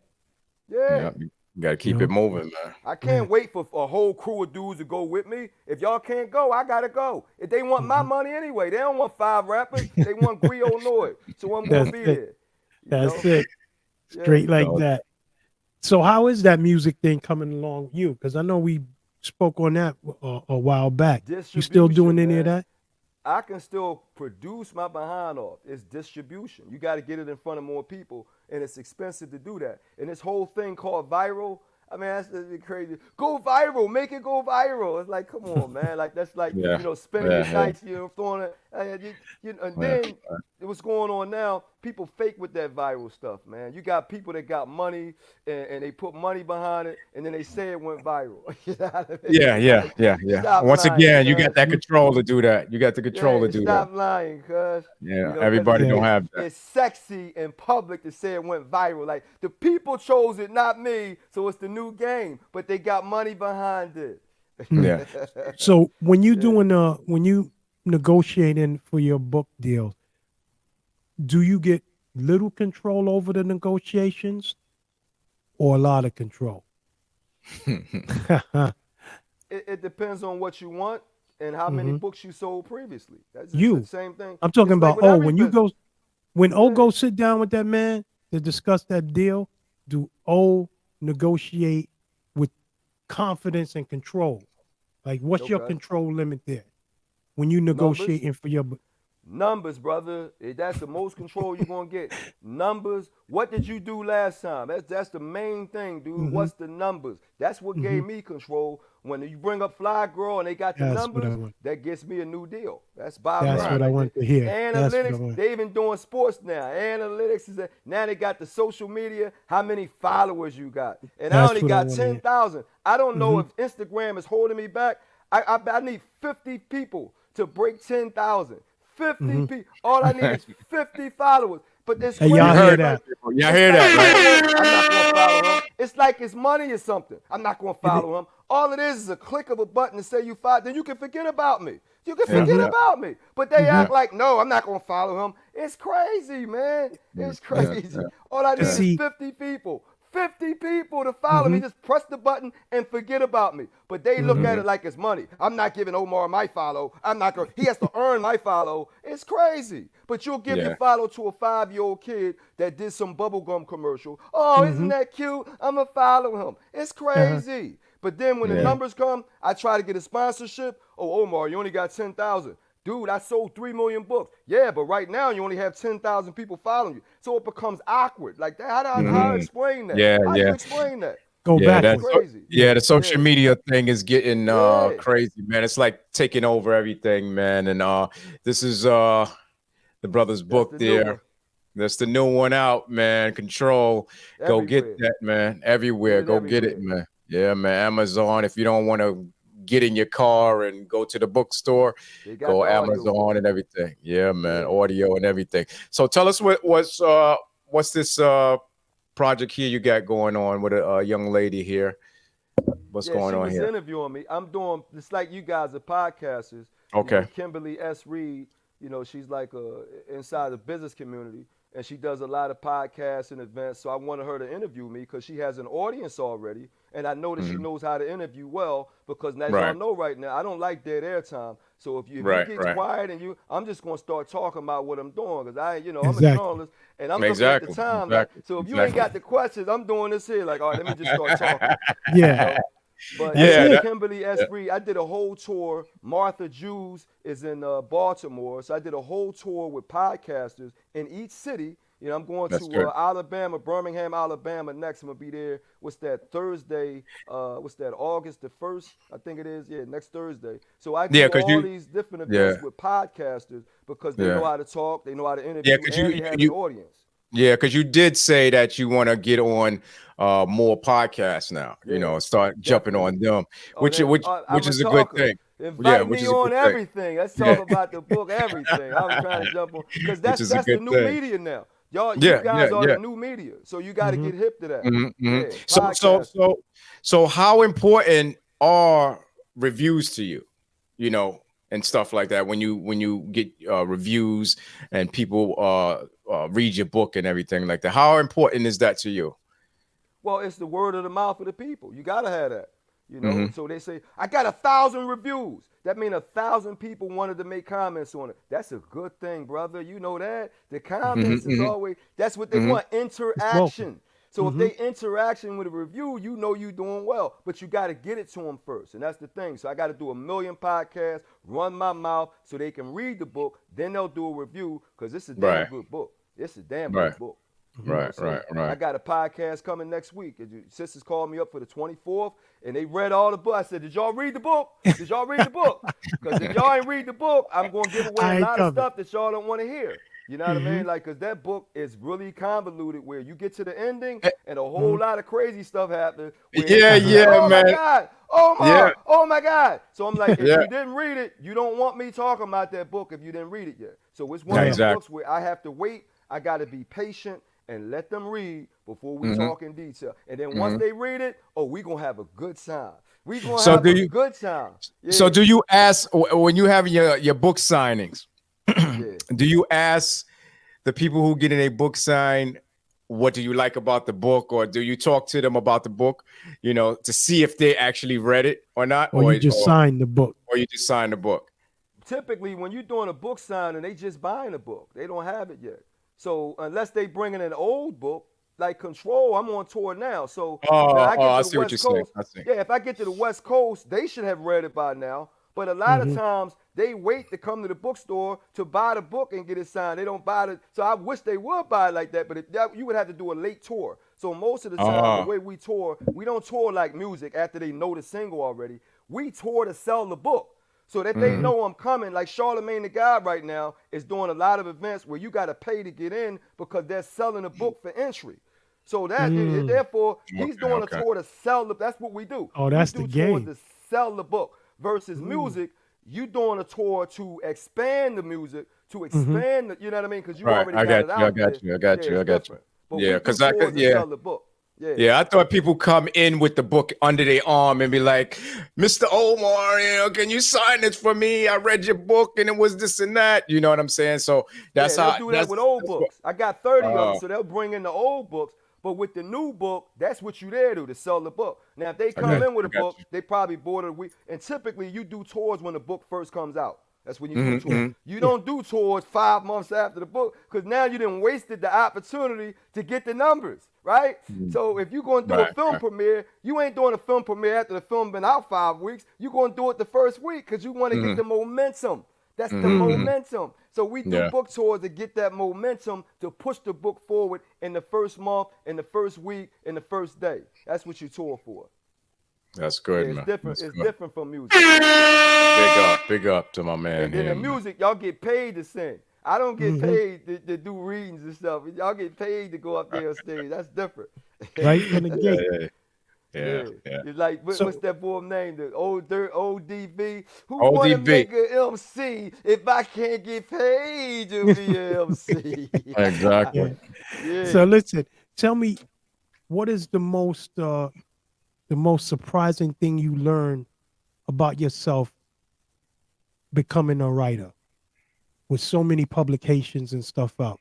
What is one of the most surprising things that you learned about yourself? Well, right now, I would say right now, I'm continuing to learn. And I Okay. just read this article yesterday because I've been calling myself a genius for a long time. And black people, we afraid of that word. We let Mm-hmm. somebody else, and we the biggest geniuses in the world, but we won't use the word because in our community, when you say that, oh, you think you smarter than somebody. You You think think you you're smarter than cocky. somebody? yeah, Yeah. but You we can cocky. be gangsters, we can be Mm-hmm. thugs, we can be pimps, we can Mm-hmm. be athletes, we can be dumb, we can be Yeah. crazy as hell. But if you say Mm-hmm. you smart as hell, oh, you Yeah. think you better than somebody. You, Yeah. you think you know. You a But Exactly. square. Exactly. You a I've been square. using that word genius for a long time. And Mm-hmm. geniuses are always curious. How does that Mm-hmm. work? How did you do that? How do I need to do? We always asking questions, want to know more. So I'm Yep. 55 now, still Mm-hmm. got that young energy, that young face, because I'm always turned on by life, dude. That's That's what it it. is. You guys Mm-hmm. got a podcast because you want to know the question. How do you answer this? What's about? Let's talk about that. It's Mm-hmm. curiosity. You know what I Yeah. mean? Yep. So yeah, I'm Yeah. always curious, always learning. At 55, I got new stuff every day. I got new stuff I'm learning. So when I You heard have to about the be. passport, I had dudes overseas that's calling me up like, Omar, you got to come to Panama. Oh my Mm-hmm. God, Omar, Colombia, Omar, Brazil, Mm-hmm. Omar, Venezuela. You know, them dudes is out there. So I was like, you know what? I'm going to write about this. Carnival. Brothers get in Mm. trouble in Trinidad and Tobago. And if you got any pictures of Carnival when they putting them outfits on, Oh yeah. brother, Mm-hmm. Yeah, Yeah. man. so Yeah. yeah, Yeah. it's curiosity all the time. So that's the thing it's not really surprising at this point. I'm always excited about what I'm doing next. So when you get to the point where you no longer excited, where you now you can't do anything because that's going to come across to the people. Yeah. when you do they Yeah. gonna Yeah. feel it. That's gonna Yeah, Uh-huh. block everything. Yeah, that's not yeah, cool. That's gonna block everything that you're trying to get done. You know yep. what I'm saying? And I'm Especially I'm when the kind of right like, ones. yeah, I'm kind of the same way in the aspect. You know what I'm saying? And my brother can attest to this because, you know, sometimes I think I'm a genius. Sometimes because I think of things that I believe that nobody else is thinking about. Yeah. It may be way off the chart or whatever. And sometimes my brother be like, or my wife, even my wife, sometimes she tell me that, oh, here we go with your ideas. Yeah. But my Yeah. ideas That's it. come to light. Yeah. That's And what once make they the come to world go light, round. We on a yeah, podcast. yeah. Somebody thought up this idea. Hey, let's That's have right. guys on a show. Let's make it happen. Now we Yep. doing it. I tell people all the time, cars was fiction. Now we doing Yep. it. Buildings Mm-hmm. was fiction. Now we got them. Airplanes was fiction. Trips to the Mm-hmm. moon. We talking about it now. In another 50 years, they're going We're to gonna be be on people on the Mars. moon. It's what Yep. it is. So Yeah, if it you is what don't it- think about it, it ain't gonna happen. But I get all Mm-hmm. these people like, oh man, that ain't gonna work. That ain't gonna work. And I tell people all the time. That's why Oh, I man. started calling myself because I said, what are you thinking? I used to pass people all the time, and they would always say nothing. And I said, that's the biggest lie in That's the it. world. Yeah. Nobody's thinking nothing, but they Nothing. get Yeah. used to saying that because what they saying is, I don't feel like telling you what I'm thinking. What I'm thinking is crazy, and I don't want to validate my craziness. I haven't really conceived what I'm thinking. What I'm thinking don't mean nothing, so I'm not going to tell you that. In fact, it's none of your business. I don't even know you. Why would I tell you what I'm Yeah. So they Yeah. shut down, like you said Shut earlier, down. writer's block. Yeah, yeah, But yeah. if you ask a genius, Which is the what wrong they're thing. Oh, he gonna thinking, spit it. oh, He gonna man, I'm spit thinking it. about He or this she and gonna thinking spit about, it. and then they start saying, well, I'm sorry I asked him. He got all that Yeah, stuff. yeah, So yeah. don't Yeah. ask it. So when they ask me what I'm thinking, I got a whole lot of stuff on my mind. Yeah. But if you Or keep they saying gonna nothing, say, oh, well, that's a good idea. yeah, You know what I there mean? you Oh, go. wow. Now you're making money. What they I didn't call think it, a about think that. tank. They call it a Yeah, think think tank. A Yeah, think yeah, tank. yeah. But if I'm you a ain't think thinking tank. nothing, you ain't gonna be in that think tank, and you ain't gonna I'm a, make no money. You ain't gonna I'm make a no think money. tank. I Right. sit Thinking up at people make night. the money. Thinking people Oh, I make sit the up money. at night. Oh, and I just Yeah. write down all the ideas. Just There you write them go. down. Write them down. So, All the There you so, go. ideas. Man. so since you're a writer Yeah. and you have your books out, what is your favorite books to read? But not yours, not any Oh, Omar not my Tyree book. books, Okay. not your books. What is Well, a book you that say to your read. go-to? Does that mean I'm reading it all the time? Because I read a book and move on. I don't read them back No, and no, forth no. Like, unless you're reading the Bible or the Quran or the Torah. If you Yeah, read okay. one of them, yeah. So let me rephrase it as saying the books that you have read. Which ones Yeah. were your favorite that you have read? Like one Malcolm of your X, favorite man. books. Malcolm X is why I'm Omar Rashad Tyree right now. He was like, we ain't even got our own names. So I That's used to be it. Antoine Exactly. Eric McLaurin. I was like Omar, That's Rashad, it. and then Tyree is my father's name, Tyree. So I love that name, so I gotta have that. You know, but Yeah. yeah, that's Malcolm X, and then Miles Davis. Man, I love Miles Davis, dude. He was the rawest black man, the most honest Yeah, black. yeah, I yeah, love Miles. Miles Davis ain't Miles sugarcoating, Davis. ain't lying, yeah, ain't yeah. shuffling and jiving. And he told white people, "You don't like my music? You can get the fuck out. I don't fuck with none of y'all." Miles wasn't having it, and the Yeah. white man was like, "Okay, Miles. Okay, whatever you need, Miles. Whatever you need." And he turned his back to the audience and play his horn. That dude, and I love that Yeah. dude, man. And then I got a fiction book, called Wild Seed from Octavia Butler. It's about the power of a black man, the power of a black woman. Excellent book, man. Wild Nice, Seed. nice. And then of I'm course, writing it down you know, right now. Native Son from Richard Wright started everything, man. That, you know what I mean? That Chicago book, Bigger Jones, you know what I mean? That started. So it's a lot of books, man. A lot of Yeah, authors. Iceberg Slum is my dude. I I love read, Iceberg Slum man, stuff. I read we all already of them, man. Pimp. I read. We got- Pimp. We just talking Next about level. them. I read Yeah. all of them. Black Girl Yeah. Lost. Well, you The know what? Yonkers Yeah. Been. This the All of litmus them. test. I ask kids that read both. I say, who you choose, Iceberg Slum or Donald Goines? I always ask that litmus test. Who you choose, Iceberg Slum or Donald Goines? You want to answer that? Alpha Moon, you want to answer that? For Go me, ahead. personally, Donald Goines. Okay. All right. What Like, about you, Red Specs? What's your answer? Donald Goines, like, and they used to call them jail books. You Yeah, know what yeah, I mean? yeah, yeah, Donald yeah. Goines, Iceberg Slim Go ahead. book. They What used to Yeah, about call you, them Red that. Specs? and I think I agree with my brother because Donald Goines, go ahead. yeah, Go yeah, ahead. yeah. It was more powerful to me, you It know, was reading it. revolutionary. It was like Exactly. a lot of More his books was like Especially you at say that more, time. when you say more powerful, you gotta explain that now. I can't let you get away with more powerful. That's a heavy word. How is it more powerful? Go ahead. me or respect. No, he was talking to me. He was talking to me. Oh, okay. Yeah. Red So- Specs so- said it's more powerful. Go ahead. Because it used to give me that energy from living back in those in that at that time, because I had relatives that were in the same, you know, kind of situation, you know, whether it was my uncles and all of them, and they the one told me about Donald Gomes and stuff like that. So I used to just sit there. Yeah, I used to just sit there and listen to these things, and I'm thinking that it's all fiction.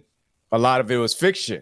You know what I'm saying? But as I sat there and I just thought that these guys were powerful people. You know what I'm saying? You know what my father's telling me about, or what he's telling me about these people. And you got to remember, like, the people that were in prison and stuff like that. I think we tend to look at them in a different light than our other friends. Okay. You know, I think they do that same thing here. That they think they're a little more powerful than, you know, the average guy walking around going to work every day. You know what I'm saying, like that. So you know, I like that. Now, when you say that, I got a question. Did you really read Iceberg Slum? Did you really read him, or you just read Donald? I'm asking. Did y'all really read Iceberg? Because it sounds like y'all just read Donald. Slim, and I read Donald Goines. Well, I read Donald Goines books I didn't go in high school. All right, That's how long ago. Go ahead, Red Specs. Did you read Iceberg Slim? Go ahead. I'm listening. I read partial of Iceberg Slim. All right, there you go. He read parts of it. Yeah, I read parts of it, and like I told you, I learned like from my relatives about the whole thing. You know what I'm saying? They were telling you about it. Not about reading this. They were telling you about it. They told me verbal about everything and stuff like that. But you know, now let me drop my hammer on. I'm gonna drop my hammer on both of y'all. Iceberg was the master. Donald Goines' copy came after Iceberg. Iceberg was way more complicated. So when I asked that question, I understand if they big readers or just basic readers. Donald Goines had basic writing stuff. Iceberg was on another level, even with the affirmation. What affirmation is who you give the credit to the sentence to. Right. Iceberg had affirmation in front of the sentence. I said, girl, you better give me my money. She said, Iceberg. I'm like, that's actually how we speak. So when I was first reading Iceberg, I was like, that's backwards. We don't say, go to the store, I said. Jump over the bar. We don't speak like that. So that affirmation in front of the sentence, when you read Iceberg, after you get through about 3 chapters, it feels like you sitting on the corner with him. It's totally different feel, but it's complicated. That's why he had a pimptionary in the back of his book. He's not even breaking down the language. If you don't understand what we talking about, you're going to have to know what we talking. Very complicated. But with Donald Goines, it's simple language, simple stuff. The characters are heavy, but the writing style, the writing style, the Iceberg Slim was way up there, bro. And so I always use that as a litmus test, because as soon as they say, and I don't have no disrespect for Donald Goines, but Iceberg is the master, undisputed. Yeah. I mean, I like. Well, he's known. Yeah, he's known that's coming for from a writer. That's coming from a writer. So I'm looking at it different. Yeah, for me, it's just I'm looking at the delivery. And Iceberg, you got to understand, Donald Jones was inspired by Iceberg. Yeah, Iceberg Slim. And you got to remember, too. You start talking about Kung Fu masters, you got the teacher with the old gray hair that'll kill you in one move. And then you got the student that becomes this wild young student. But you still got to go back to the teacher. And like I said, Iceberg Slim, he becomes a teacher at some point. Yeah, he you know, and going back to what I was saying before, he became like this new American hero, you know what I'm saying? And like known for just telling the truth, whether the truth was ugly, whether the truth was rude, whether it was straight, blunt. You know what I'm saying? That's how he was. That's how Iceberg Slim was. You know, and I think he went on to like publish like more books or something 8, 9, like that. Six more books. Based on his life. Based on a writing level, because y'all read on a writing level.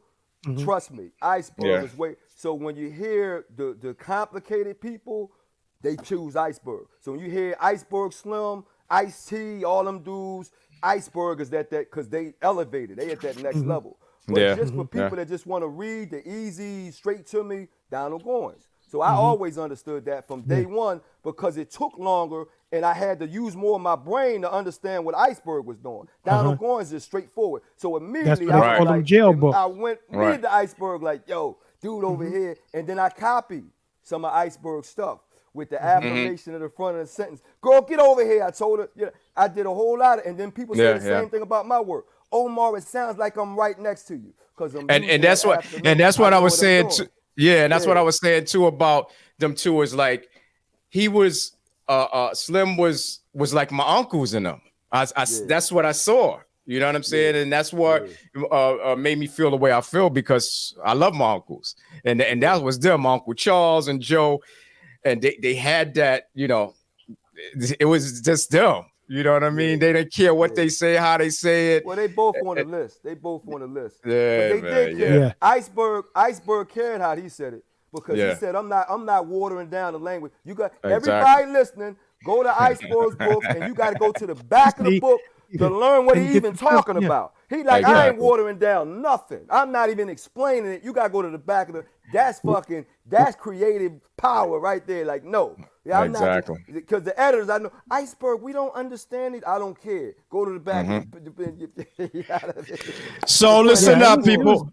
Listen up, people. I got my boy BK Pinky in the building, man. He's gonna come up on set right now with us, man. And what's up, Pink? What's good, baby? What's going on, partner? What's up? How you doing? Omar Tyree. And this is my boy BK Pinky. He comes here with the news after the segment is over, man, and tell us what's going on in Brooklyn and outside. You know, he's a street news. Right. Yo, actually, my wife, she had told me she got my son name from you, Omar. His name is Tyree. Yeah. So with a K on it. With a K on it, Tyree. No, Tyree. Just how you got it. Oh, with no K. Okay, all right. Okay. Good deal. Yeah. Good deal. Yeah, and Brooklyn actually had that song "Fly Girl" from the Boogie Boys. The Oh, of Fly, course. Oh yeah. Fly girl. and that's why I use the double Y's, like Yeah. because we saying fly, we ain't saying fly. It's fly, Right, man. We fly. that girl fly. Right, And I remember, right. dude, 1985. I was at this playground party in West Philadelphia, back in the bottom, and that's when we started wearing him Hawaiian shirts and colored socks. But I'm talking about dudes. They were straight gangsters at this, and we was at the like a playground party, and that fly Right. girl joint came on. The fly, fly, fly. Girl. That was And the that was girls my had the record, man. earrings. That was the Dude, record. That was the and record. it was nothing but gangsters with the whole colorful stuff in the 85, That's boy. it. It was crazy. But that's when that whole fly girl thing came from. Like, yo, we the flies, hardcore, Philadelphia, New York people. But that's where Yeah. that song Fly Girl from the Boogie Boys. Jay-Z even jumped on that joint on the second album. He did that over. So if you didn't write, if you wasn't writing, what would you be doing right now? I was still going to own a business because I have What kind a of business?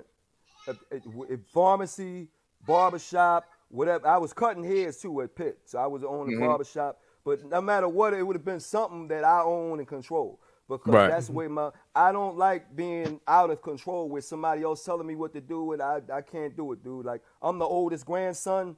Yeah, I got 2 younger brothers. I got all younger cousins. I'm the chief. So as the chief, dude, I had a lot of, spoilization, Control. as you call it. I was around my uncles and cousins. They always came to get me. Let's go get the nephew. So I'm always being chosen. So you can't take that away from me. I'm like, nah, dude, I'm going to be. And that's why I had a problem with Hollywood. I go out there, dude, and I'm like, I'm ready to go. And they like, no, sit down. Let's talk about it. I'm like, whoa, are we going to do this or not? So, yeah, I'm one of them people that I got to be in control of what I'm doing. That's why that book is so important now. I hear you. So Go I out there and would've get had- that I book, would have had man. a business. Yeah. Yeah. Last question for the day, man. And what advice would you give a first-time author, getting into your business? What advice would you give them? I give them 2 things with that. I always say the same thing. Writers write. Because we got a lot of people talking about, I always been thinking about writing. I wanted to write one day. I've been dreaming about writing. I'm like, yo, if you want to play basketball, you ain't saying I want to think about it. You're going to grab a ball and go to the courts. So I'm like, if you want to write, then write. You Right. pick out your pad, pick out your pen, and write. Then you got to share it with people because you got to see if it's good.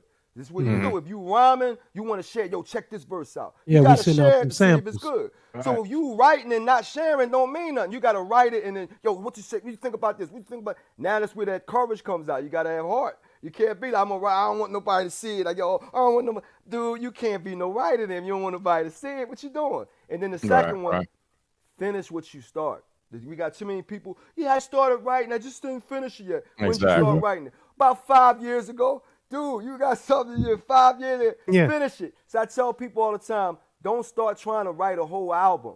You got to do a verse first. These jokers want to do a whole book. You can't finish a short story. Do a short story first and learn how to finish.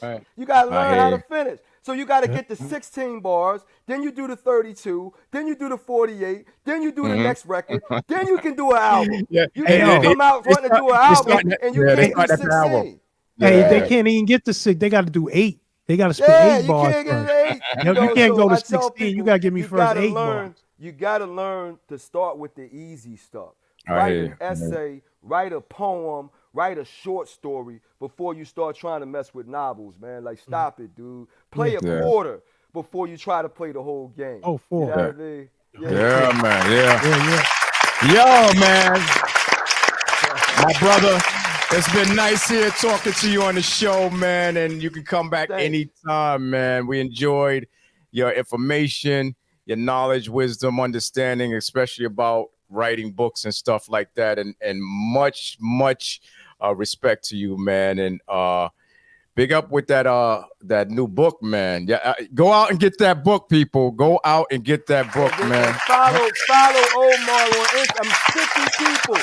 Where's Fetch? I'm 50 people away from Yeah, let's 10K. put that up there. Come on. He's 50 Just people press the away. button and forget about it. Press Just the press button. the follow button and forget about it. Just Press press the the button. button. Just press the goddamn button. Take All care, right, brother. fellas. Peace. All right, brother. Take care, man. Peace, Thanks, peace. fellas. All right, love you. That's from Rush Hour. Press the goddamn button. Yeah, just press the button. Press the button. What's up, brother? How you been, man? I heard you was on the plantation today. What's going on? Yeah, People still man. Yeah, man. It's out there, honey. It's hot. Man. You want some lemonade? You want some lemonade? You want water? all right, man. So I'm assuming you got some news for us, man. Oh man, do I got some news All right, for you? so man. let's get into it.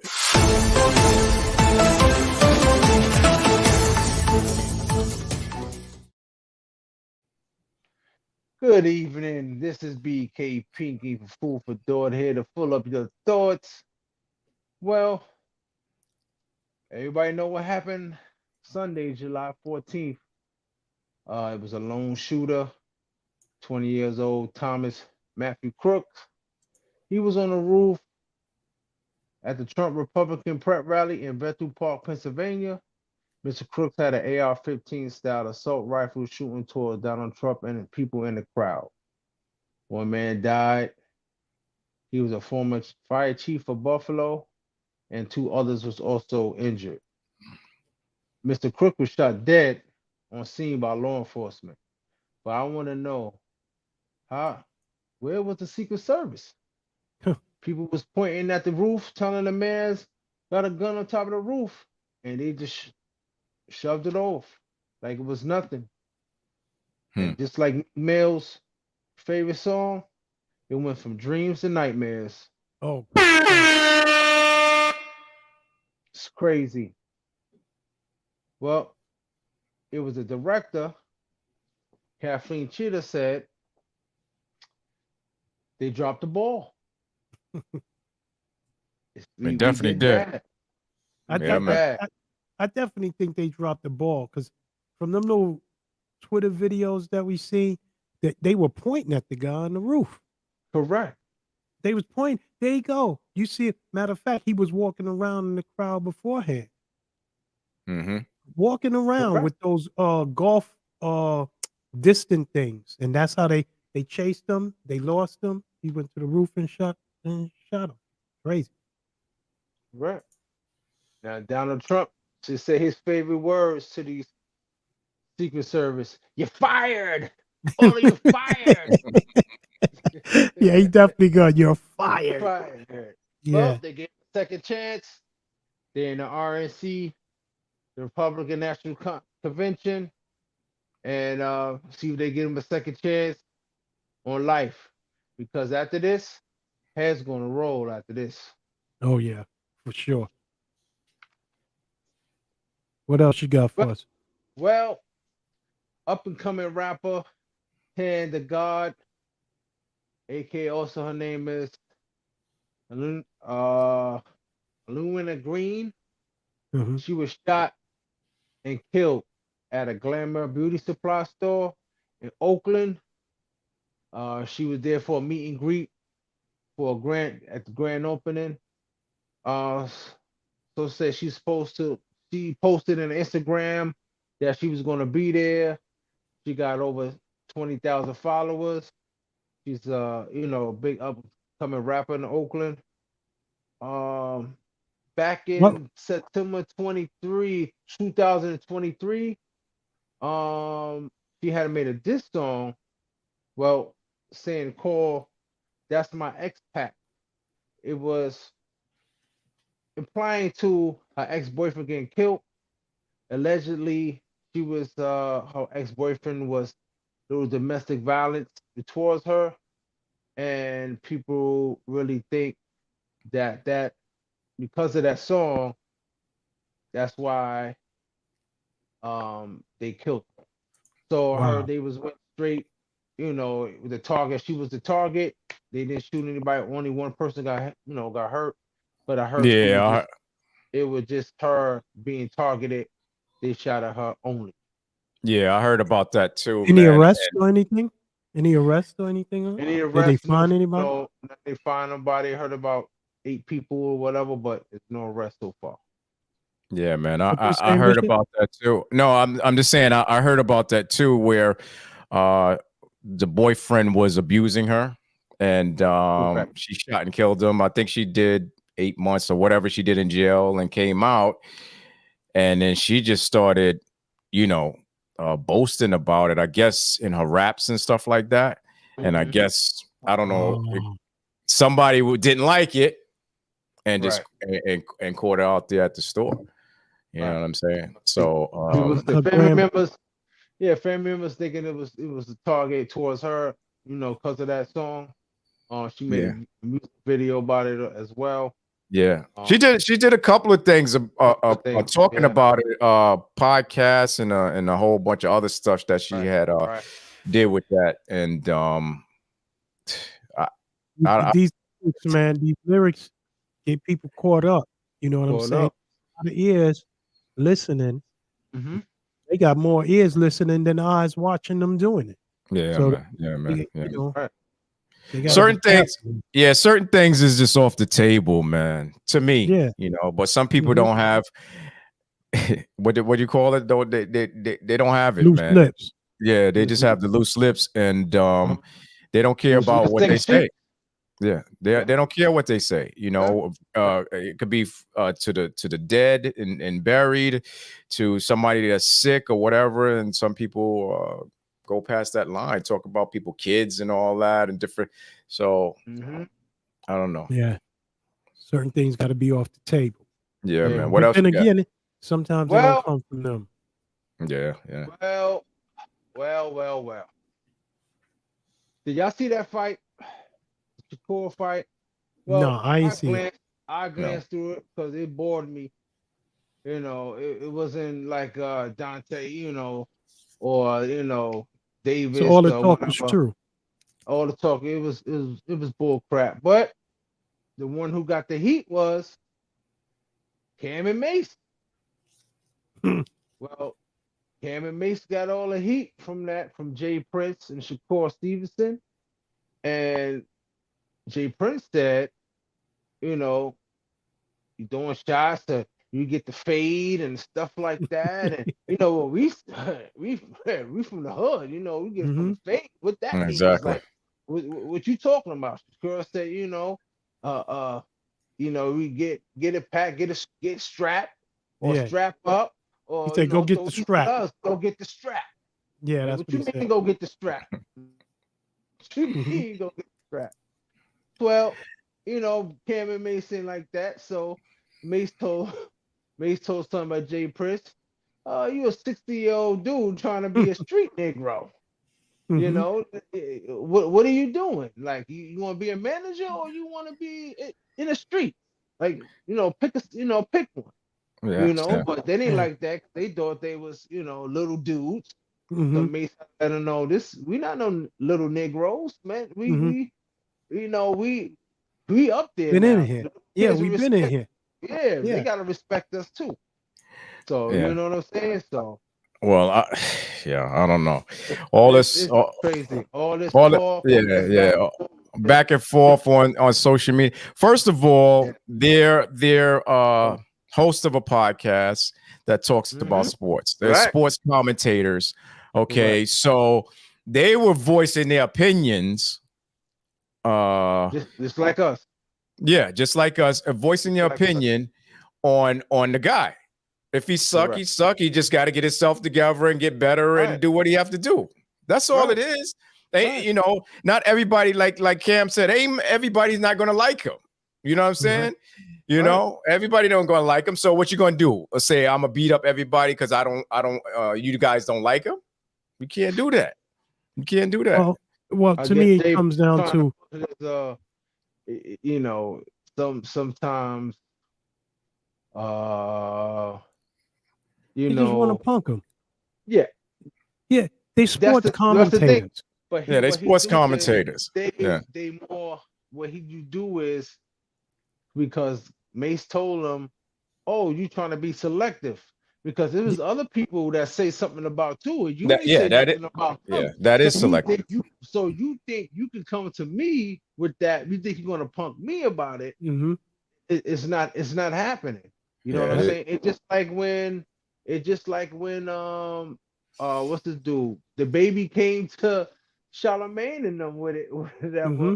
but everybody else is talking about it too as Yeah, well. yeah, yeah. So you want to come to me, think you can get over it? DJ Third Eye Daryl Jones. Hold on, I got a call real quick. 5 minutes before we get ready to get off. Hold on, 1 second. 1 second. Hey, what's up, caller? What's your name and where you calling from?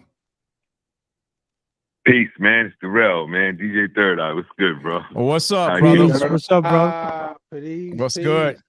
Peace, peace. What I'm you- watching the gods. Oh yeah, man. Yeah, man. Right.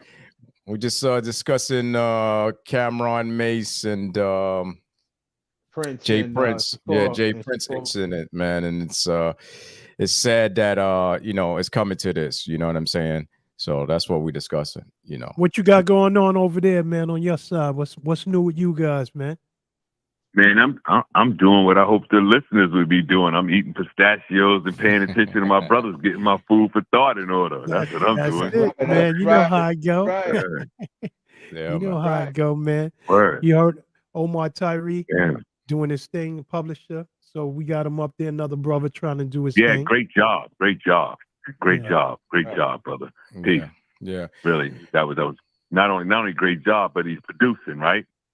Yeah, Yeah. We he's in a society that's non-productive and he's producing. Yeah. Yep. Exactly. Yep. Exactly. Exactly. And You know, I wanted to get in there, man, with Bishop and you brothers, right? Mhm. And definitely holler at the moon and say, man, we're gonna have this quick. I got a quick moment here, right? Mhm. And we're gonna, you know, we gonna be doing some shows, so we're gonna be doing a whole bunch of things together. Shout out to your audience, man, everybody that's Yep. listening, right?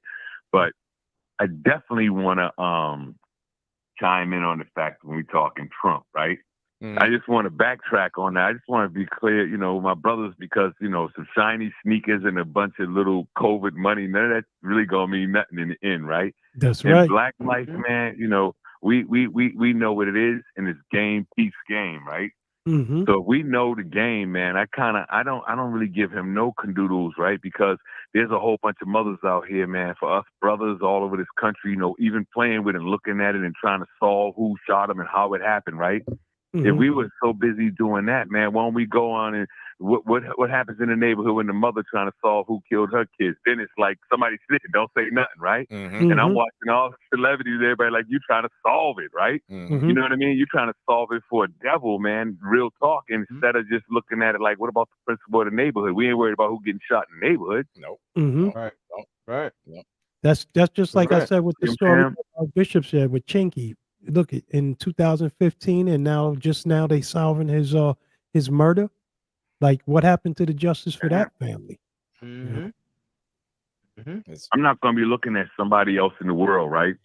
Who not only has the objective to kind of manipulate the world, right? Because, you know, we know the game, right? Mhm. But also has lived their life and really never done no sacrifice. That's when it comes to it, no matter how smooth you lay it down, it's like if we're in the penitentiary, you're not going to convince me, you know what I mean, what the life is like unless you live in it, right? Mhm. Mhm. You're not going to be out in the world telling me, you know, your family, man, you might be away or something, man, as I was, and, you know, somebody outside, it's easy for them to say, hold your head, everything going to be all right. You know, you ain't there in the night fight. You don't know what tomorrow's going to bring. Exactly. That just sounds Exactly. easy, right? You know what I mean? So it's kind of like in the same instance of this right here, right? This dude is putting all his chips on number 17, right? You know what I mean? And the ball's bouncing. How it bounce for him is never going to be more important to me, man. Nor should it be for our people not to do the homework on where the bullets are hitting our people. Exactly. Until we solve that, I can care less who else they hitting. Yeah, man. Facts. Hold on. Yeah. Hold on to that, man. Yeah. We're gonna get you back on the show, man. And Oh no, we lined up. yeah, you're gonna come up I'm just on here. popping in, man. Yeah, as a guest host, man. Third Eye, Darrell Jones in the building, man. Darrell Jones in the building. And we're gonna have him on next couple of shows. Yeah, couple of we're gonna weeks chop he'll be on. Yeah, we're gonna chop it up, chop it man, up. because this is gonna be deep, man. It's gonna be Yeah. deep. But thanks for calling in, man. We appreciate it, Thanks for man. calling, man. Nah, no Thanks, doubt brother. about it, man. Peace We to the got wolf. 1 And minute holla on at the the set, moon. baby. All Yeah, right, man. Holla at the moon, All man. right, man. Yeah, man. All right, peace, bro. Peace. All right. Yeah, man. So next Thursday, see us back here at Food for Thought, man. Red Specs, AK Alpha Moon, BK Pinky. We're gonna see you Outta next here. Thursday. Out of here. Peace. Peace.